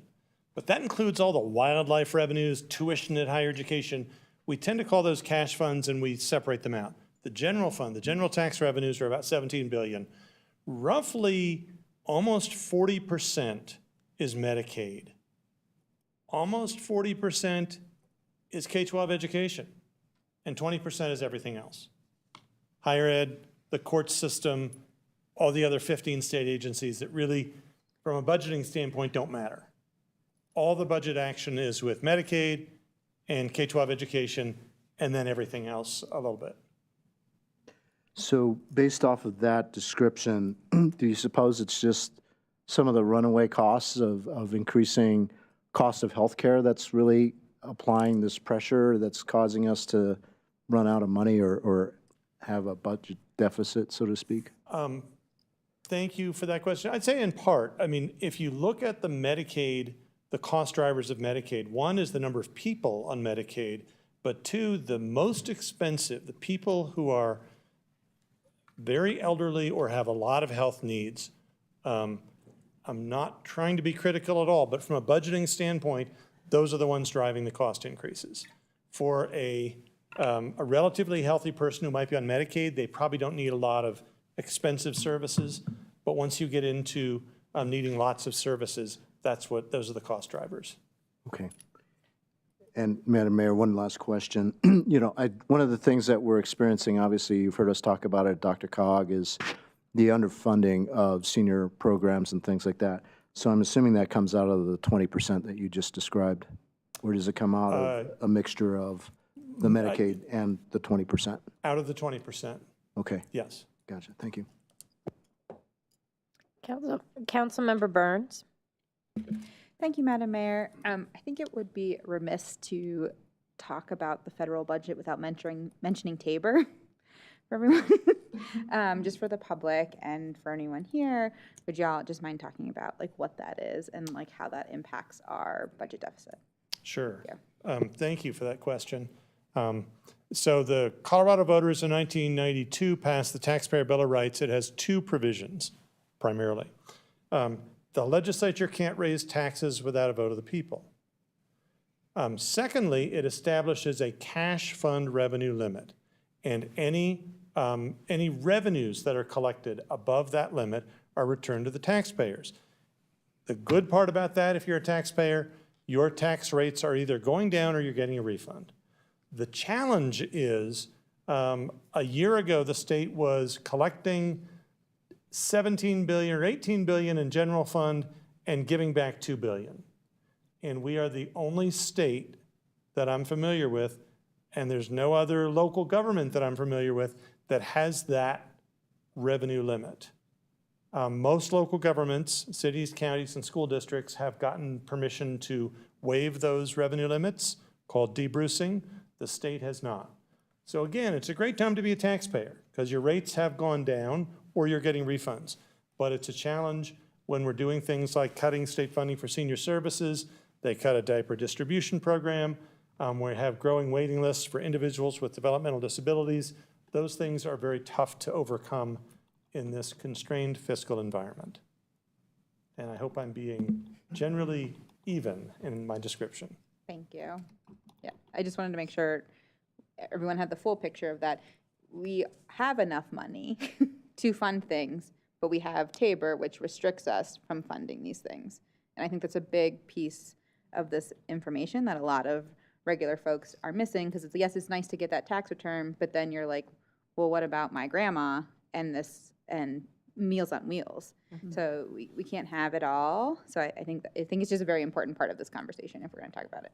And one final response to that, if there are dramatic changes at the federal level, such as devolving certain responsibilities from the federal government to the state government, 49 states can nimbly respond to that through various tax policy changes. Colorado, it will be more of a challenge. Councilmember Roper. Thank you, Madam Mayor. I'm glad you brought that up, so then I don't have to. I wholeheartedly agree. I want the people out there and people here to understand that I believe if we don't pay for it now, we're paying for it later. So we're cutting services for seniors, we're cutting education. We will ultimately pay for that. The other thing I want to just clarify with everyone out there is with the elimination of the BS factor with school funding, I think it's really clear that we are clear with the public so that when we have things like mill levies come forward, the public feels inclined to vote for those. If we continue to say that schools are fully funded, we will never have those passed. So it is unfair to say schools are fully funded. With the elimination of the BS factor, this year we are going to get $400 extra per student. That puts us at a rate which, with inflation, puts us approximately at where a school should be funded in 1989. The median income for people in 1989 was $35,000. I would challenge anyone here to run your household on $35,000 and then be given $400 and say, make it work, we're doing you a favor. So research these things. Don't believe what is being put out there because, yes, we may be getting $400 on one hand, but it's being taken away in another. Our schools are not fully funded. They are not. And until we stand up as a people, because yes, we need services, we need public works, we need police officers. But if we're not educating these folks, then where are we as a people? Well said. Mayor Pro Tem? Thank you, Madam Mayor. I want a slow clap for that. I know, that was well said. And I will just keep it brief just because some good things have been said. Obviously, it's a challenge. We're going to have a challenging year next year, and it's back to the same things that we're fighting, right? Unfunded mandates, local control, home rule authority. Just keeps boiling down to those things, and obviously education and our kids and our seniors and medical needs. I mean, it just goes on and on and on. So thank you for the work that you've put in this session, and well, let's see, with no money next year too, what this is going to look like and what else is going to be thrown back at us. That's all I will say. It's all been said. Thank you. Thank you. My question actually isn't for you, but it's for our team. Are we preparing a post-legislative session to talk about all the financial implications of what was shared tonight? Great question, Mayor. I do have on my radar the potential impacts at the county level. I'm in a holding pattern based on the direction of county staff. They're still waiting. They did brief, another deputy county manager said that they were briefing the BOCC on some initial impacts. I spoke with Eddie Valdez today at another meeting, and he said they're still not clear what the full impact to Medicaid's going to look like. Ed said 40% of the budget. I've heard that it could be reduced by 50%, feds down to the state. So I'm hoping that I can have somebody from Adams County come speak with council about what those impacts look like in early June. So that is on my radar to get scheduled. Okay. And that would be the primary budgetary discussion. We are still waiting to get clarity in terms of the local impact to North Glen, what, if any, impact may occur with our EPA grant of $2.75 million. And so staff has been in communication with the staff member with the EPA and is trying to get clarity around that. And once we have that direction, we'll bring it to council. Either way, confirm that we're going to continue to receive that grant, or if we're not going to receive that grant, if they're going to rescind it, we'll bring that information forward. So also in a holding pattern there. Okay. So I'm speaking specifically around page 11. I don't know if you can make it back to that. There's quite a few things in addition to what you just shared. So I just wasn't sure if the finance team was digging into some of those. We also have the Chris Godowski coming to speak to council. I want to say that just got moved, so I believe it's June 2nd now. He's scheduled to come and talk about impacts to our schools.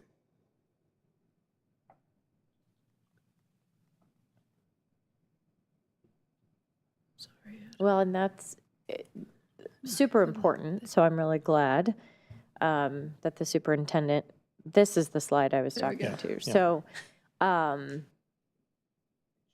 are these pieces that we don't need to talk about right now?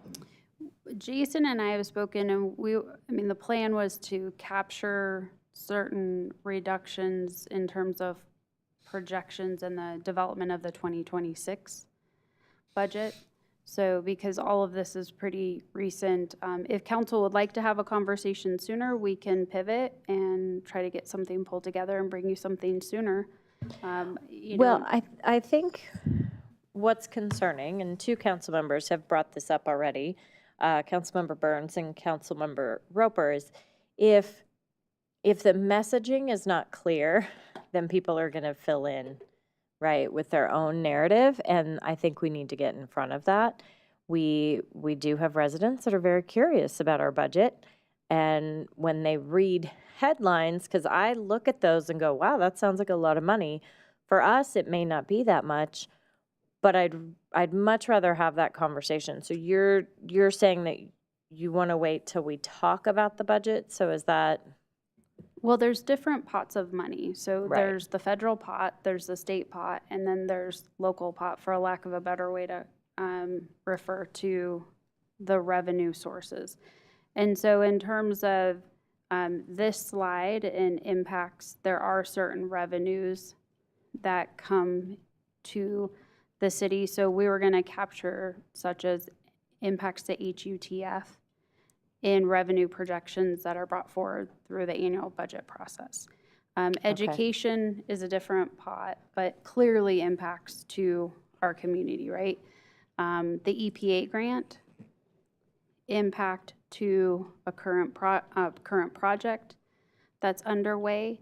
And so once we have clear direction, my intention was to bring that forward as quickly as possible, not necessarily wait for the budget process. We're just really trying to get clarity from the EPA staffer as to whether or not that we will continue to receive that grant. And then certainly, I think HUTF So is a primary I mean, one. and if it's not necessary, that's fine. The federal dollars is not what I'm talking about. I was talking specifically about this presentation. And if there's nothing on this slide that council needs to discuss or be aware of in advance of the budgeting process, that's just my question. I mean, I feel like we should, but if it's not as serious as it looks to me on this slide, then that's fine. Jason and I will talk tomorrow, Okay. and then we will get something scheduled sooner. I mean, is council interested in talking about it? Councilmember Burns? Yeah, I just think like I would just love to have just like a level setting on the budget cuts from this year and how do we future-proof for next year, since that's been a main topic of discussion, is it's only going to get worse. Yeah. And the school district, I mean, Councilmember Roper's example is about the narrative. That is not our money, and I know that, although not a lot of residents know that. It's Adams 12, it's not the city of Northglenn. So that's some education that we probably should continue to do, because we continue as council members getting communication around fix the budget. Well, we don't have anything to do with that. So that clarity is important, but we know that, you know, the state budget impacted everyone.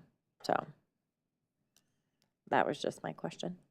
Yes. Mayor, I can say, I don't think CDOT has released their list yet of that $71.4 million from the multimodal fund. I know Dr. Cog is closely watching that because Dr. Cog was the one that has essentially distributed and awarded those funds.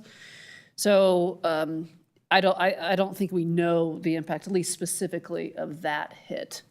Okay. But I imagine there will be a lot of regions within the Dr. Cog region that will have a project impacted from that cut in multimodal funding. Okay. Yeah. Great. Well, thank you. I think Thank you, that's all Madam we Mayor, and have. We thanks to the appreciate you. members of the Legislative Committee. Great working with you. Yes, great working with you and the staff as Yes. well. So Yeah. thank you. Thank you.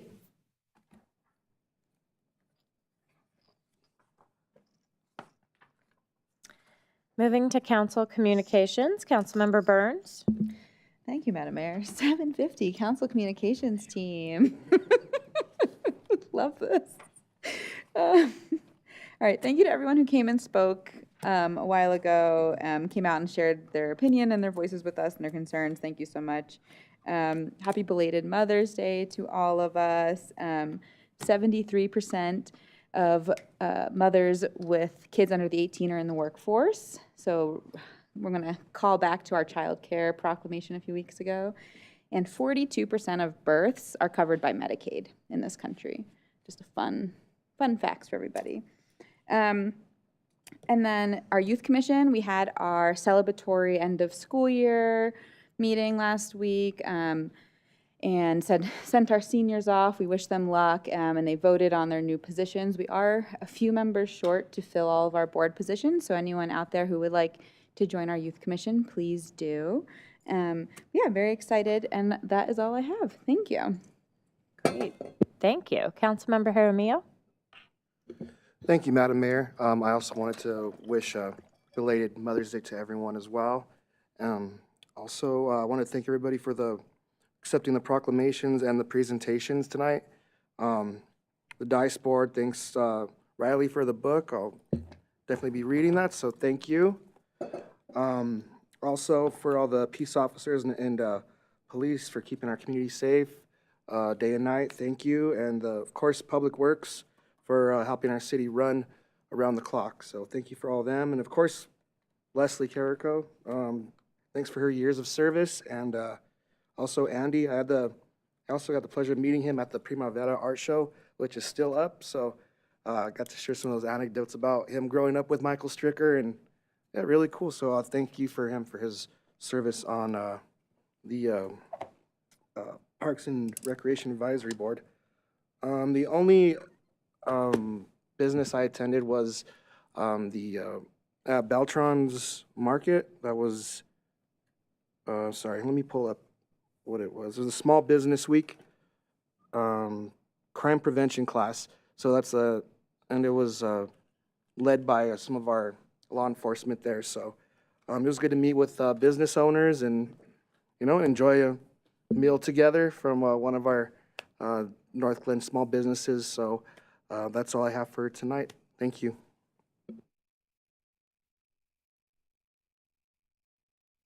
Thank you, Mayor. Well, I was out of town last week celebrating my mom's 90th birthday. And so I do want to honor the Mother's Day celebration, as other people have mentioned, but also just all the people that have filled in the role of a mother. And also, I also want to honor people who grew up without a mother, because we don't all have that joy of, someone to celebrate Mother's Day with. So that's it for me. Thank you. Okay. Councilmember Kondo? Oh, I should turn my thing on. Councilmember Kondo? Thank you, Madam Mayor. I have 5 things, but I will try to keep it short. First of all, again, in the spirit of maintenance and operations, I actually did a trash ride-along. So I went on Wednesday 2 weeks ago with Greg Hutchinson, who does the route in Ward 3. And I will tell you that it's a very interesting way to do a walkabout, as they would say in Australia, to stretch your legs. And I will tell you, there are moments where it can be sheer terror, because you're riding in this truck and it's got this bouncy suspended seat and you're going all over left and right. And you got this big arm that's grabbing the cans and the thing is shaking. You feel like you're like in the Millennium Falcon going light speed and you're about ready to break up into many pieces. But I think my takeaway is that these equipment, these Scorpion trucks, take a lot of beating. So I'm going to share with you a few things. One, in the 2 hours that I was with Greg, we collected 17,000 pounds of trash. And once they collect that amount of trash, they have to make the run to the large pyramid over on Tower Road. And literally that pyramid, I guess you'd call it a dirt pyramid, is bigger than the pyramids of Giza, which is amazing. But when you think about 17,000 pounds of trash, that's about 1.5 adult elephants. So they make 2 runs a day. So think about 3 adult elephants just going into the garbage. And that's just one of several of our Scorpion trucks that make that run every single day when we're doing trash. Also reaffirmed my understanding that we have special collections, which I wish I knew when I was changing out my water heater 6 months ago, that you can call ahead 24 or 48 hours in advance, and they will pick up all white goods, with exceptions of refrigerators/freezers, for free. So, there are some really nice services that are available in the city. You just have to do your homework or have somebody like me kind of ride and ask a question. And the last thing that I learned about that experience is that, we were talking about this waste optimization initiative. And it's quite interesting, the grasper of the cans, they're designed for certain diameters. So when we start talking about smaller cans, the claw cannot effectively grab the small can. The small can will just go into the hopper in its lock, stock, and barrel. So again, I really thought it was very insightful to go around. There are some veterans out there that greet the trash guy with a cup of coffee, which is really amazing. I don't want to ruin his parade, but Greg does not drink coffee, but he comes out there every week with a cup of coffee, and I thought that was really, really touching. So, Adams County Broomfield Judicial District 17 had their Law Day breakfast. I attended along with Nick Walker, and again, that was really a great opportunity to meet all those people in our judicial systems, whether public defenders, prosecutors, judges, law enforcement, and I thought that was really a wonderful way to recognize those people. They actually had also recognized some high schoolers that are doing the mock court activity, which I believe is a national level sort of competition. So we are sending off one team to regionals, and I think they will do very well. Adams County had their open space awards for various grants for our Parks and Rec people. And just in quick summary, North Glen received $1.7 million out of the $34.3 million that was awarded in 2024. So well done to Amanda Peterson and her team for going out and applying and getting all that money. It was very impressive. A couple fundraisers that I attended. One was the Food of Hope. I believe, Madam Mayor, you were there. Councilmember Roper and our city clerk, Joanna Small, was there. Funny thing, I went to go pick up my silent auction award. I think Allison Moding also participated virtually. We ended up going there at the same time. Their facility is this warehouse right next to Satire Brewing off of 121st and Grant, and it was quite something to see. All of the food that comes in on a Monday, Tuesday, and then you have groups that go out, volunteers to package or fill a backpack for the weekend lunch program. And I would like to propose for council consideration that maybe as a team building event, maybe that's something we could do, is come together, I don't know, maybe it's over the summer or whatever, and do the line and actually create the food packets or boxes that go out. So I'd like to see if there's support on council to do that. Okay, very good. And lastly, I attended the Almost Home fundraiser at Adams County Fairgrounds. Again, another great organization, which we've heard a lot about. And with that, I will close my remarks. Thank you. Councilmember Roper? Thank you, Madam Mayor. I will just add on that, yes, the Food for Hope event was wonderful, and it's their 10-year anniversary. It was their birthday bash, and it was so exciting to hear that how they started with one food pantry, and they now have 11, and on average, they are serving 4,000 people a month, so that's huge.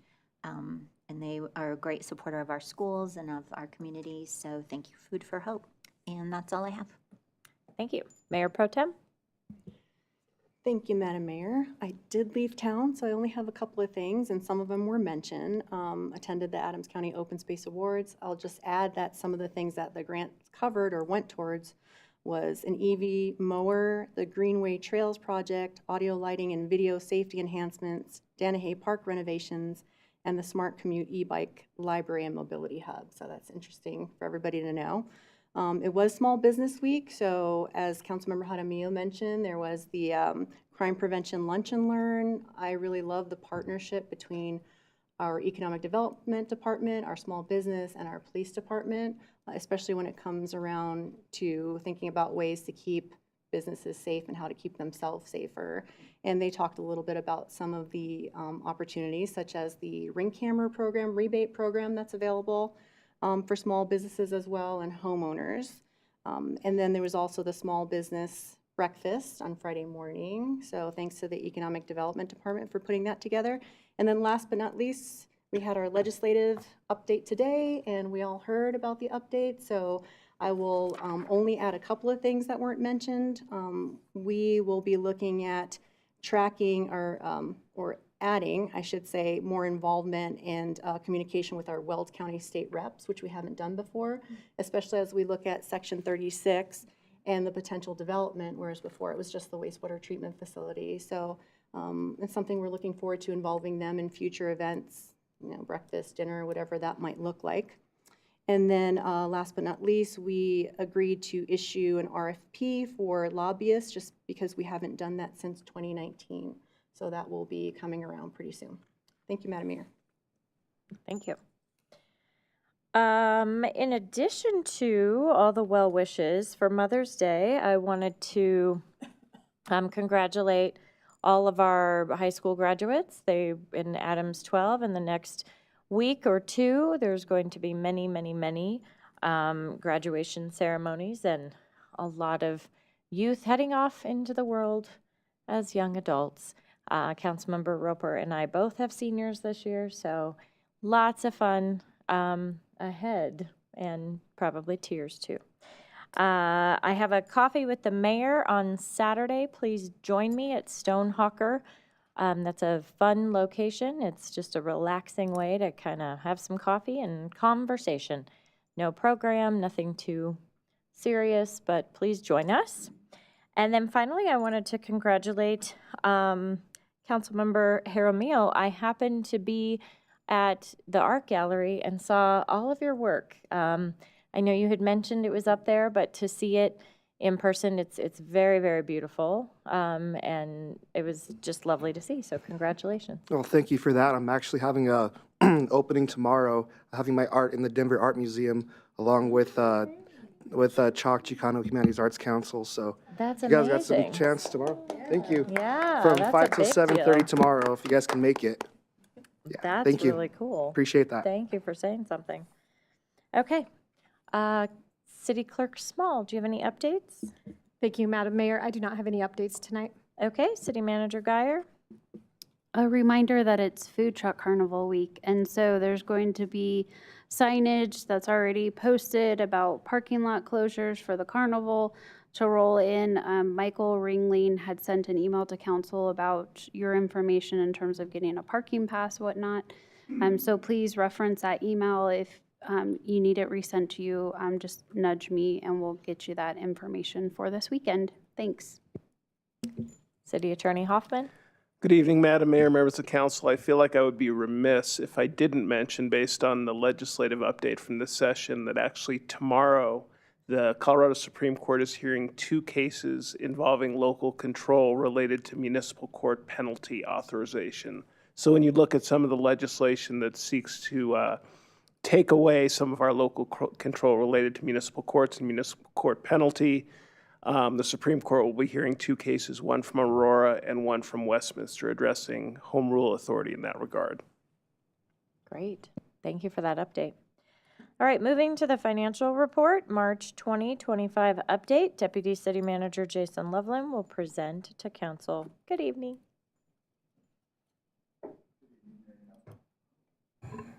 Good evening, Mayor and Council. All right. There's this magical presentation that just appeared.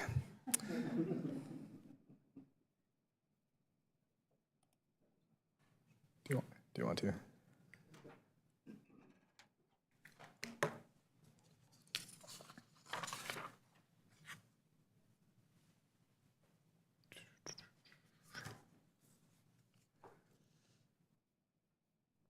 Thank you. So first quarter update for 2025. Start off with take a look at sales and use tax. Year to date, sales and use tax is at $4.4 million. This is a decrease of 2.4% compared to the prior year. You can see the graph there, the line graph, the blue color that's shooting straight up.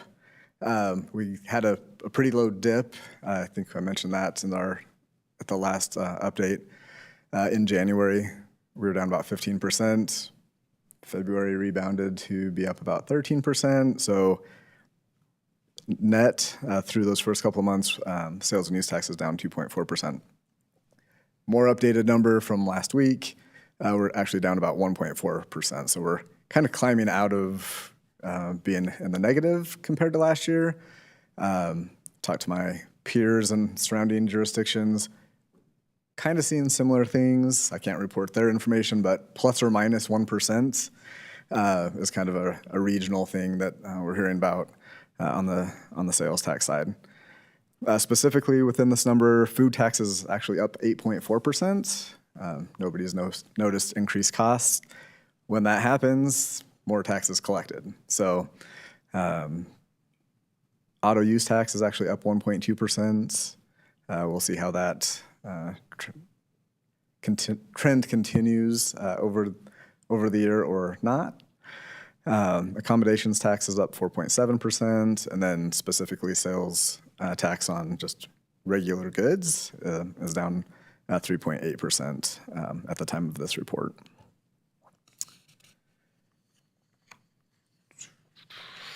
Keeping track of the marijuana tax, that is down 11%. That is represented on that dotted line there.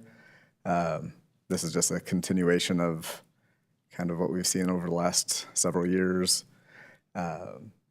Some of the legislation that was talked about earlier today and kind of the impacts, one of them was reducing the state share back from 10% to 3.5%. So right now, that number annually is about $300,000, so for the city in whole. So we can, we'll make an assumption that there'll be some fairly significant decrease to that share back, if that is something that's taken up. Jumping into the general fund report. Pretty early in the year overall. So already touched on the tax revenues, sales tax being down about 2.5%. Property taxes up 14%. Intergovernmental revenues are kind of staying steady. Licenses and permits, that $193,000. Just seeing less construction compared to last year, but overall kind of meeting expectations of where we would expect the budget to be or the revenues to be at this time. So total revenues in the general fund of just over $7 million through March, and expenditures of $10 million. We're about 25% of our spending, which on a quarterly basis, it doesn't necessarily spread across exactly in a quarterly fashion, but to start the year, that is not unusual to see that spending rate. So we're in good shape there. Moving ahead to the Conservation Trust Fund, revenues of $130,000. This is actually down 15% compared to the previous year. Again, these revenues are from lottery proceeds and the share that we receive on those. So apparently there hasn't been a need to go out and buy a Powerball ticket as much as there was last year. So that's that revenue source. Capital Projects Fund, total revenues of $1.6 million, or 1.7, excuse me. In that revenue, 1.5 million is taxes, so that is our 0.5% sales tax, that's dedicated to capital projects. The marijuana tax that's dedicated there as well. So all in all, in good shape on the revenue side on that perspective in the Capital Projects Fund. In the Water Fund, total revenues of $2.2 million and expenditures of the same. Tax revenue in that are made up of sales and use tax and food tax. The dedicated 3% food tax goes into this fund.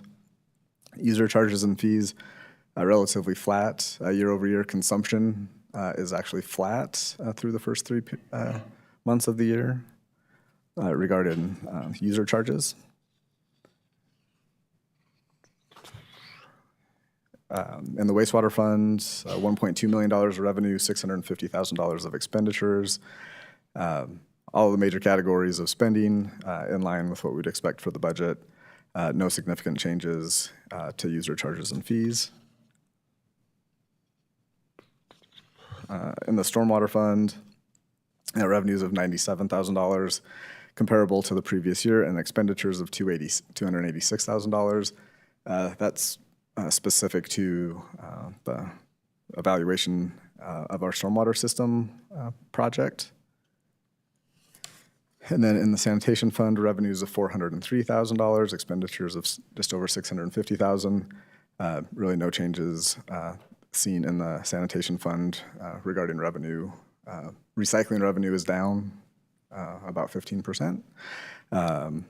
That's not because of the volume, that's just the commodity prices through the first quarter of the year. So summarize, and feel free to ask any questions. Sales tax down 3.8%. General fund revenue overall is flat. There's some things that are going up and things that are going down, as you can see from the bullet points there. And overall spending with our capital projects, personnel-related costs are in line with budget. With that, happy to answer any questions. Any questions?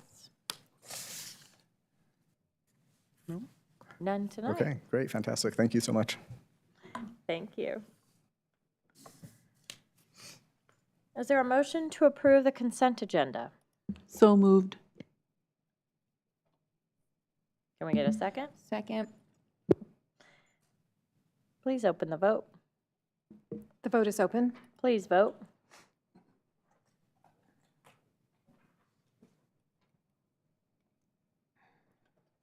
I will close that vote, and the consent agenda passes unanimously. Okay, resolution CR 51. Will the clerk please read the title? A resolution approving Addendum Number 1 to the trade contractor agreement between the City of North Glen and Maltz Construction Incorporated for the wastewater treatment plant aeration diffuser replacement project. Motion to approve. Second. All right, Director of Public Works, Sarah Borgers, is here to provide a summary. Hello. Good morning, or morning. I have been here too long, apparently. Good evening, Mayor and Council. CR 51 is for an addendum with Maltz Construction to put new aerators in our third basin at the wastewater treatment plant. There are 3 basins that take in wastewater. We put air in the water so that all the little microbiome can eat up all the stuff in the wastewater. We have already replaced last year the aerators in 2 of the basins. This would just be a replacement for the third basin. The addendum is $104,506, and we do have budget available for that in our rehab CIP budget for the wastewater treatment plant. I'm happy to take questions. Councilmember Kondo. Thank you, Director Borgers, and also thank you to Jason for answering my question over the weekend. I just have one question. The aeration pipes and stuff, they're made out of plastic or PVC or what have you. So is it just general wear and tear over time, or erosion, or getting them clogged? What causes those to kind of replacement? Yeah, they get used pretty heavily. As you might imagine, wastewater's not the nicest for infrastructure, and so it does degrade over time. These didn't last quite as long as we had hoped, just because of a quirk of how the wastewater plant was constructed. Sometimes we're not able to filter everything out at the front of the plant. And so sometimes that can make it into these aeration basins and degrade things a little more quickly than we might normally see. Okay. I think I understand the code that you're saying, so thank you. I get it. Thanks. I don't see any other hands. Thank you so much. Thank you. Please open the vote. The vote is open. Please vote.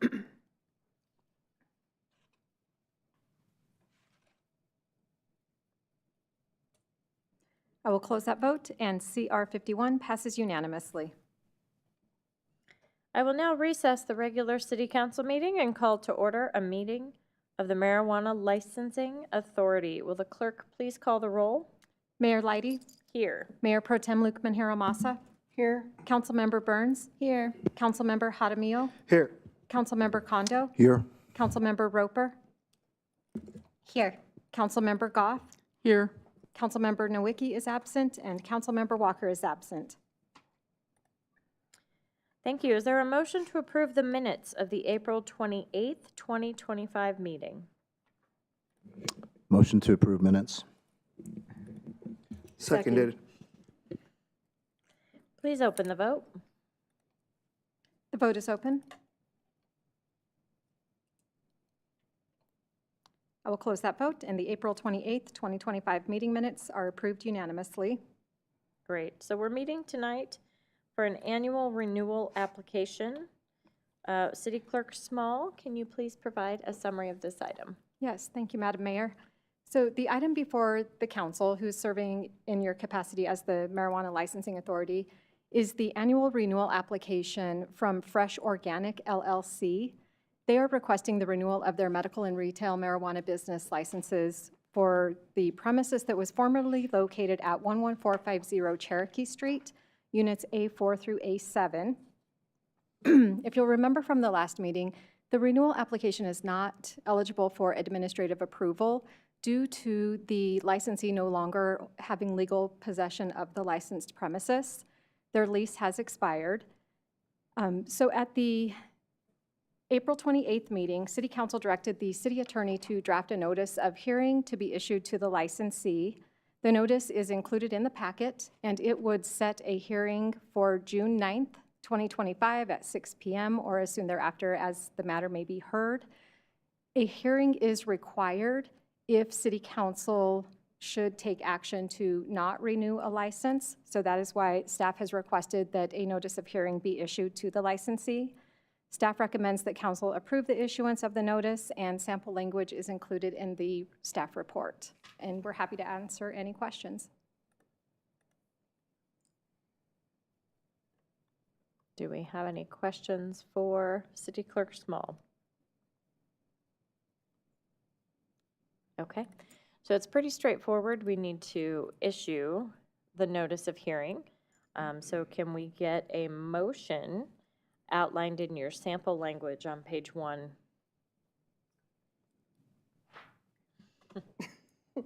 Who's got it? I move to issue the notice of hearing on renewal regarding the medical and retail marijuana business license held by Fresh Organic LLC doing business as Fresh Cannabis. Second. Please open the vote.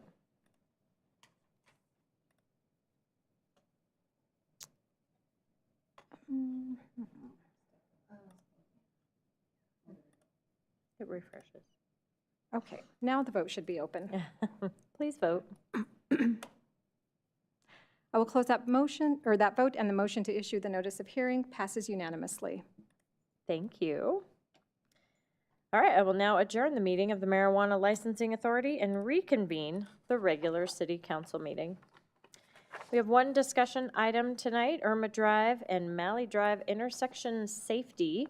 Director of Public Works, Sarah Borgers, will provide an introduction to this item. Mayor and Council, as you recall, a couple of weeks ago, there was some discussion on Malley and Irma. Deputy Chief gave an update on the accident that had occurred there. And as requested, we are here to provide some additional information into the status of that intersection. And we have also brainstormed a few ideas for your consideration. So with that, I am going to, before I introduce Greg, we have a new face. His name is Larry Halberstadt. You can see him in the back. He's with us today. This is, I think, his third week as our new engineering manager, so you may be seeing more of him. But with that, I will hand it off to Greg, who has a presentation.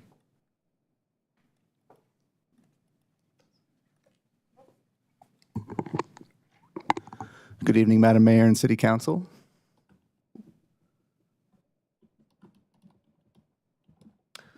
All right, we are here today to discuss the intersection of Malley Drive and Irma Drive because of the unfortunate incident last month.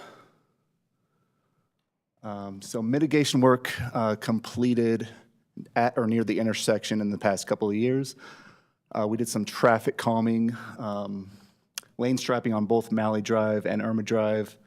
There were also 2 radar signs placed just south of that intersection in front of that church. In addition, there's been increased visibility in all 3 directions, updated crosswalks, stop bars, and the word stop painted prior to the stop bar and stop sign. And in addition, this area is a safety sensitive zone.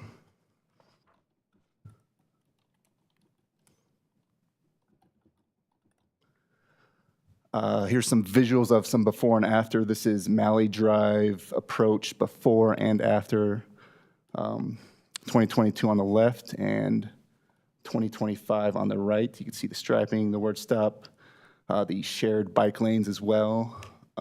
Just draws the eye more to tell drivers that something's here, it's time to stop. Same on Irma Drive approaching southbound. You can see the before and after 2021 to now. Pretty similar to Malley Drive. And we got Irma Drive northbound, same thing, 2021 and 2025.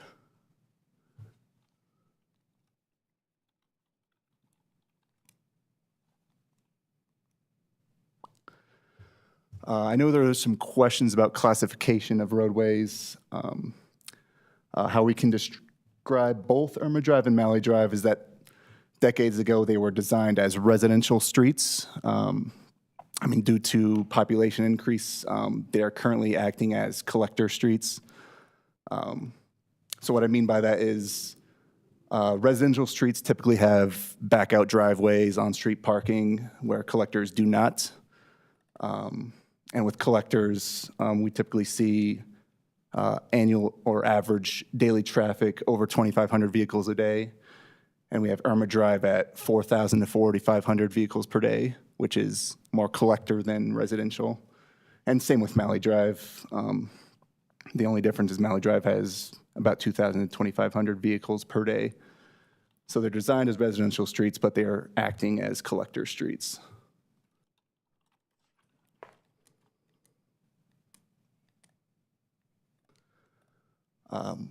In the past couple of years, we've done a few speed studies in the area. 2023, just south of the intersection, we calculated the 85th percentile speed at 28.6 miles per hour.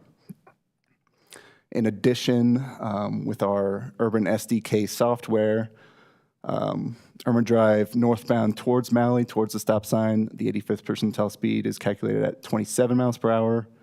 Southbound towards Malley Drive, 26 miles per hour, and then Malley Drive towards Irma, 23 miles per hour.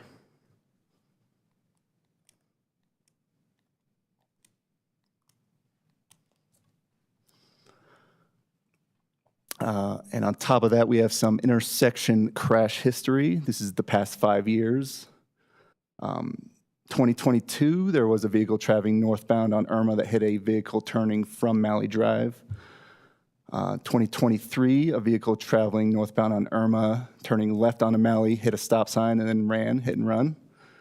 2024, 2 vehicles traveling southbound Irma Drive rear-ended one another. And then the one last month, a vehicle traveling eastbound Malley Drive drove into the garage. And we couldn't find any records of the previous incidents of vehicles hitting that residence. But from resident feedback, we heard about 15 years ago, a car crashed into the same house. And we heard about a third incident talked about by the neighbors. No records on those 2 incidents. So options for improvement. First, we'll start with signage.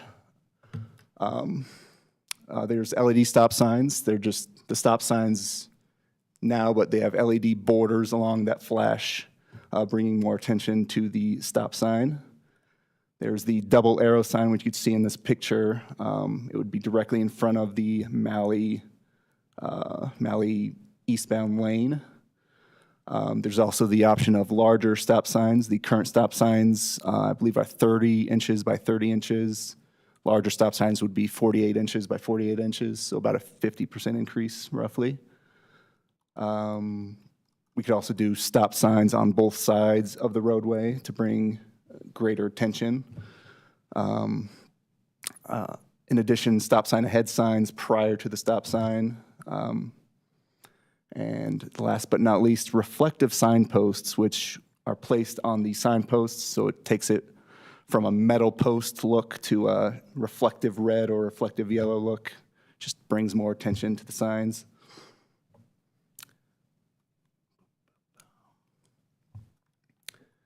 And an infrastructure option would be a raised crosswalks on all 3, I guess, approaches. We do not recommend this. Typically, raised crosswalks are at mid-block crossings as pictured here. In addition, we've had some resident feedback a few years ago when we had the option to do raised crosswalks at this intersection. A few of the residents talked about that they would interfere with their driveways. So because of that, and maintenance and the cost is a lot greater, we do not recommend this option.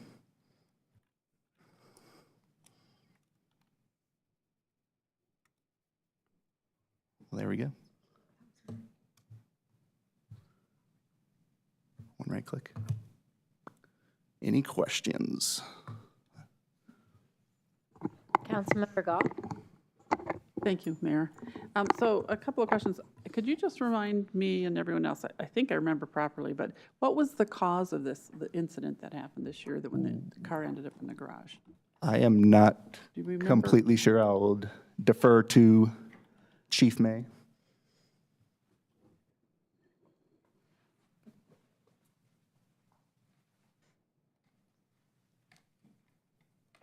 Yes, this incident, actually, it was determined it was a medical That's what I thought. issue, so, when it occurred, so. Okay, yeah, thank you. So I don't have questions, but I do, I mean, I think it's worth trying to improve the situation here, but this does seem like a very, like once in a lifetime kind of an accident, not something that there's a continual problem. So, I don't know that we should go, overboard in terms of trying to, prevent it from happening. But, because unless you want doctors driving around in the cars with people, which I know that was not going to work. So that was just a comment. But, so the sign in front of the house, the double arrow sign, would we ask the resident if they want that? I mean, if I lived there, I don't know that I'd want a big sign right in front of my house. Yeah, I would recommend talking to that resident before implementing that particular sign. Okay, all right. I guess the suggestions you have here, I think I would support all of them. And that's it. I didn't really, that was my comment. Okay. Councilmember Jaramillo? Thank you, Madam Mayor, and thank you, staff, for making this priority in just less than a month since the incident. So, thank you for that. I went out there today and just checked out the whole lay of the land there. I do like the idea of the larger stop signs. I didn't know that wasn't, well, until now, that was an option. I think that'd be great for that particular intersection, because if you sit out there, people usually, well, most people stop, but there's probably about 25% of people that just either roll on through if nobody's there, or they just turn without making a full stop. So I'm gonna go down my list that I wrote earlier. So I do like that you have the the always stop and all the painting you've done on the pavement. That's great. That's wonderful. But I noticed one of the signs when you're approaching Irma going eastbound on Malley, there's like a T-shaped sign to show that there's a three-way stop. It wasn't very reflective. I don't know if it might be just a really older sign. And that's about Malley and Humboldt Street. So if there's another opportunity to put a possibly newer sign that's more reflective, or stop sign approaching, I think there's a lot of room for that along around that church there on the south side of Malley. Let me unpack some of this stuff since we covered some of it. I don't think I would like the arrow sign in front of my house either. So I'll agree with Councilmember Goff on that for sure. Flashing lights, I don't know, that could be really annoying at nighttime. If you live there. So I don't know if I think there's the larger stop sign makes sense. Also, there's a street lamp that's just to the north of where that garage was previously. I feel like there's an opportunity to put some reflectors or something there, just so maybe when people are driving, they could see like, okay, there's something there, like stop, or I think there's just an opportunity there. Bear with me. Yeah, overall, I'd say like the improvements with the stop bars and everything, that's been great. There's a ton of, there's a lot of pedestrians there, especially after school. They'll have kids getting off of school from the STEM lab, high schoolers that get dropped off at Malley Park. So you get a lot of pedestrians that are through there too. So that's another reason why I feel this is important. It's not only for the incident that happened. It's very, a lot of people throughout all ages use this intersection to cross through in Ward 2. So, yeah, I'm making sure I'm not missing anything.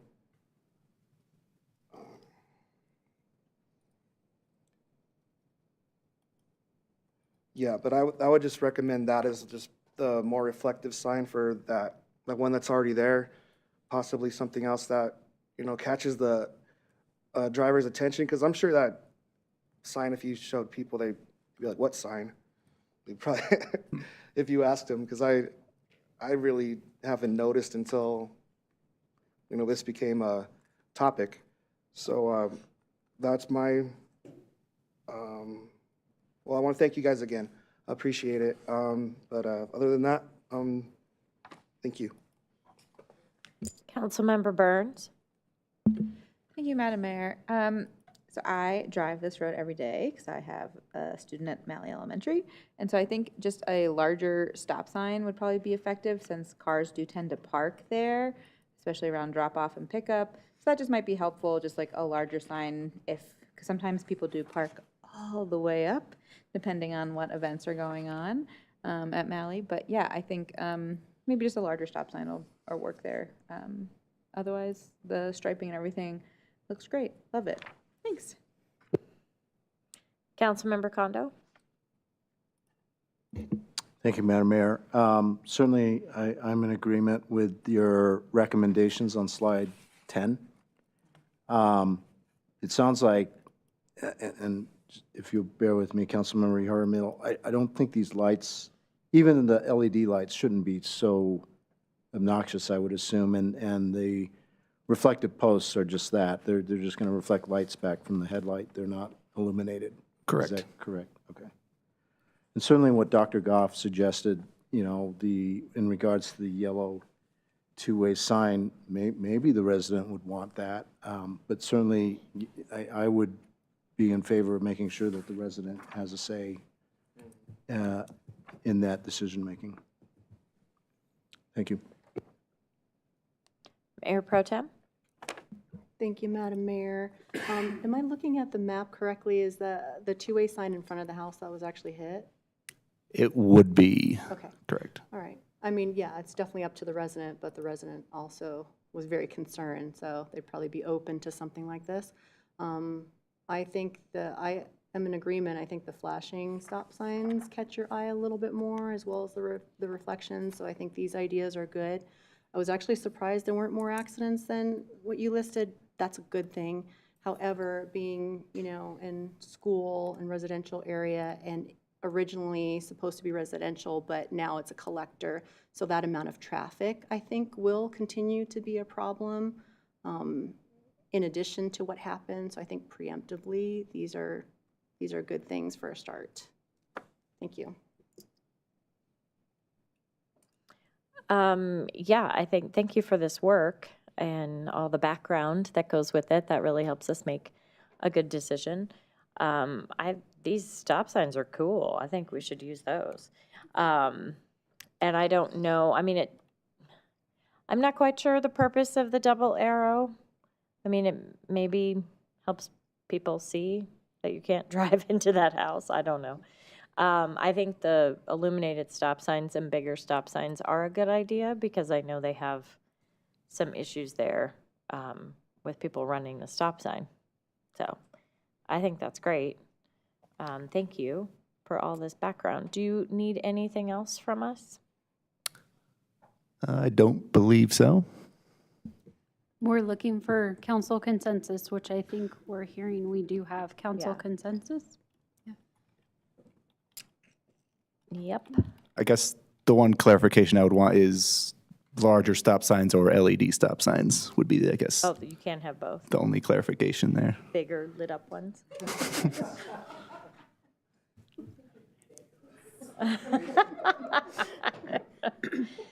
I like the lit up ones. I do think they're necessary in that spot. Yeah. Oh, sorry, Councilmember Roper.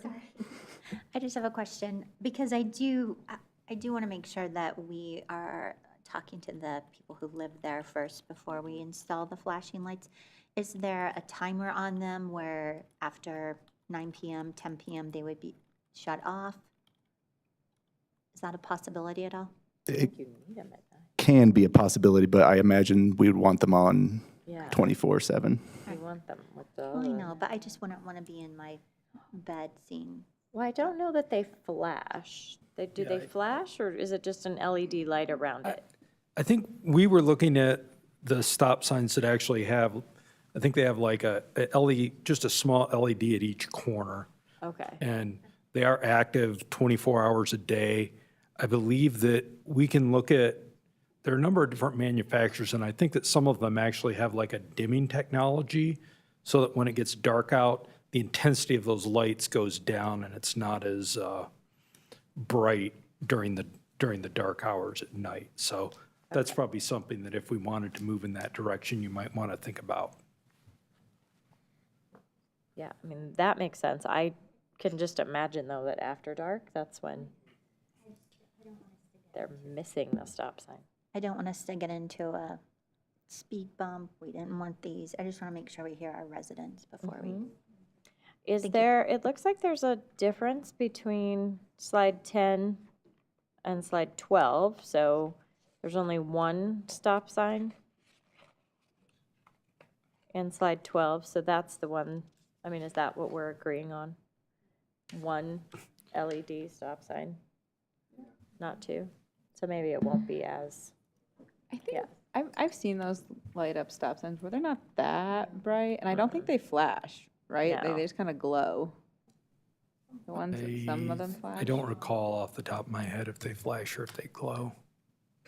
It's been a long time Riveting since I've seen questions, I one. know. Thank you. yeah, so I think you have consensus for slide 12? Or are we saying the double arrow sign is up to the homeowner? Okay. I would, yeah. Okay. And reflector posts, yes. Yeah, stop sign ahead, yes. Okay. If I may? Yes. If we could do the reflectors on the reflector post on the ones on Irma too, ones going north and southbound. I think that'd be good too, because that's another part of the issue that, we're kind of, we're kind of talking about, but I feel like that's a big issue too, because you see people getting, today I know it's just people almost hitting each other because they don't know how a stop sign works, I guess. So that's another one too, but I can imagine it'd be worse at night somehow. Maybe somebody doesn't have their lights on, they don't know someone's there. I don't know, I'm just thinking of scenarios in my mind because it's my neighborhood. So I appreciate it all, thank you. Well, that's a really good point. We were talking about the one stop sign because it's odd that page 10 has two facing the one direction, but what about the other stop signs? Are we adjusting those at all or just leaving them alone? Because it's like a three-way stop.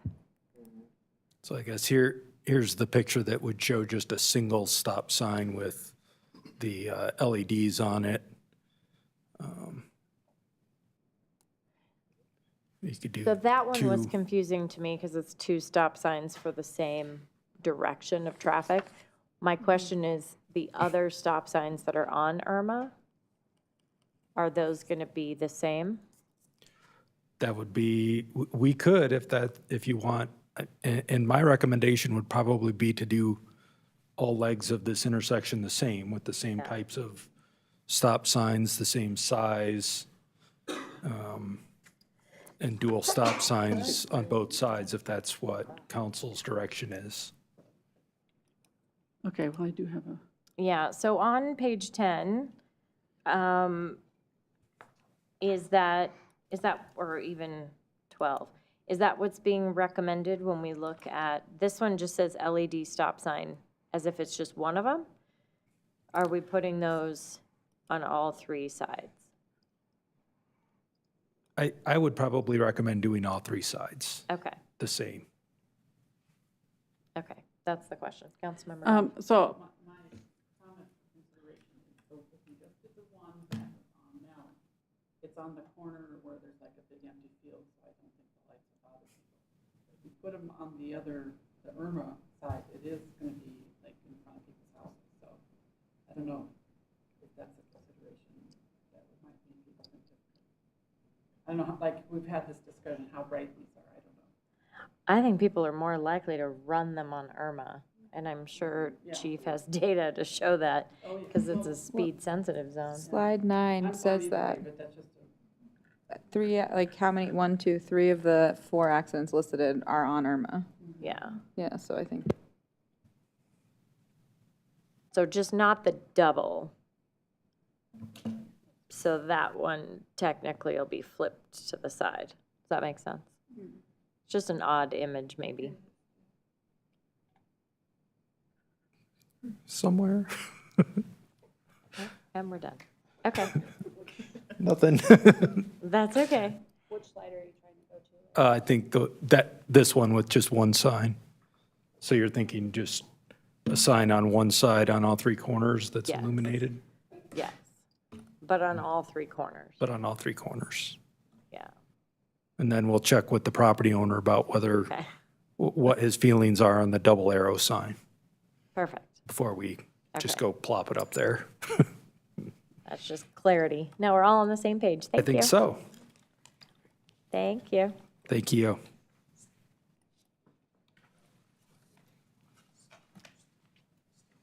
All right, we appreciate you. Moving into public invited to be heard. This is an opportunity for public comment. Statements are limited to 3 minutes per speaker. Comments must be related to an item previously addressed by council during the meeting. Is there anyone in the audience who would like to speak to council at this time? You sure? You get an opportunity. All right. I have a lot more to say than 3 minutes. Okay. Okay. Well, we, having no further business, are adjourned. Have a great night.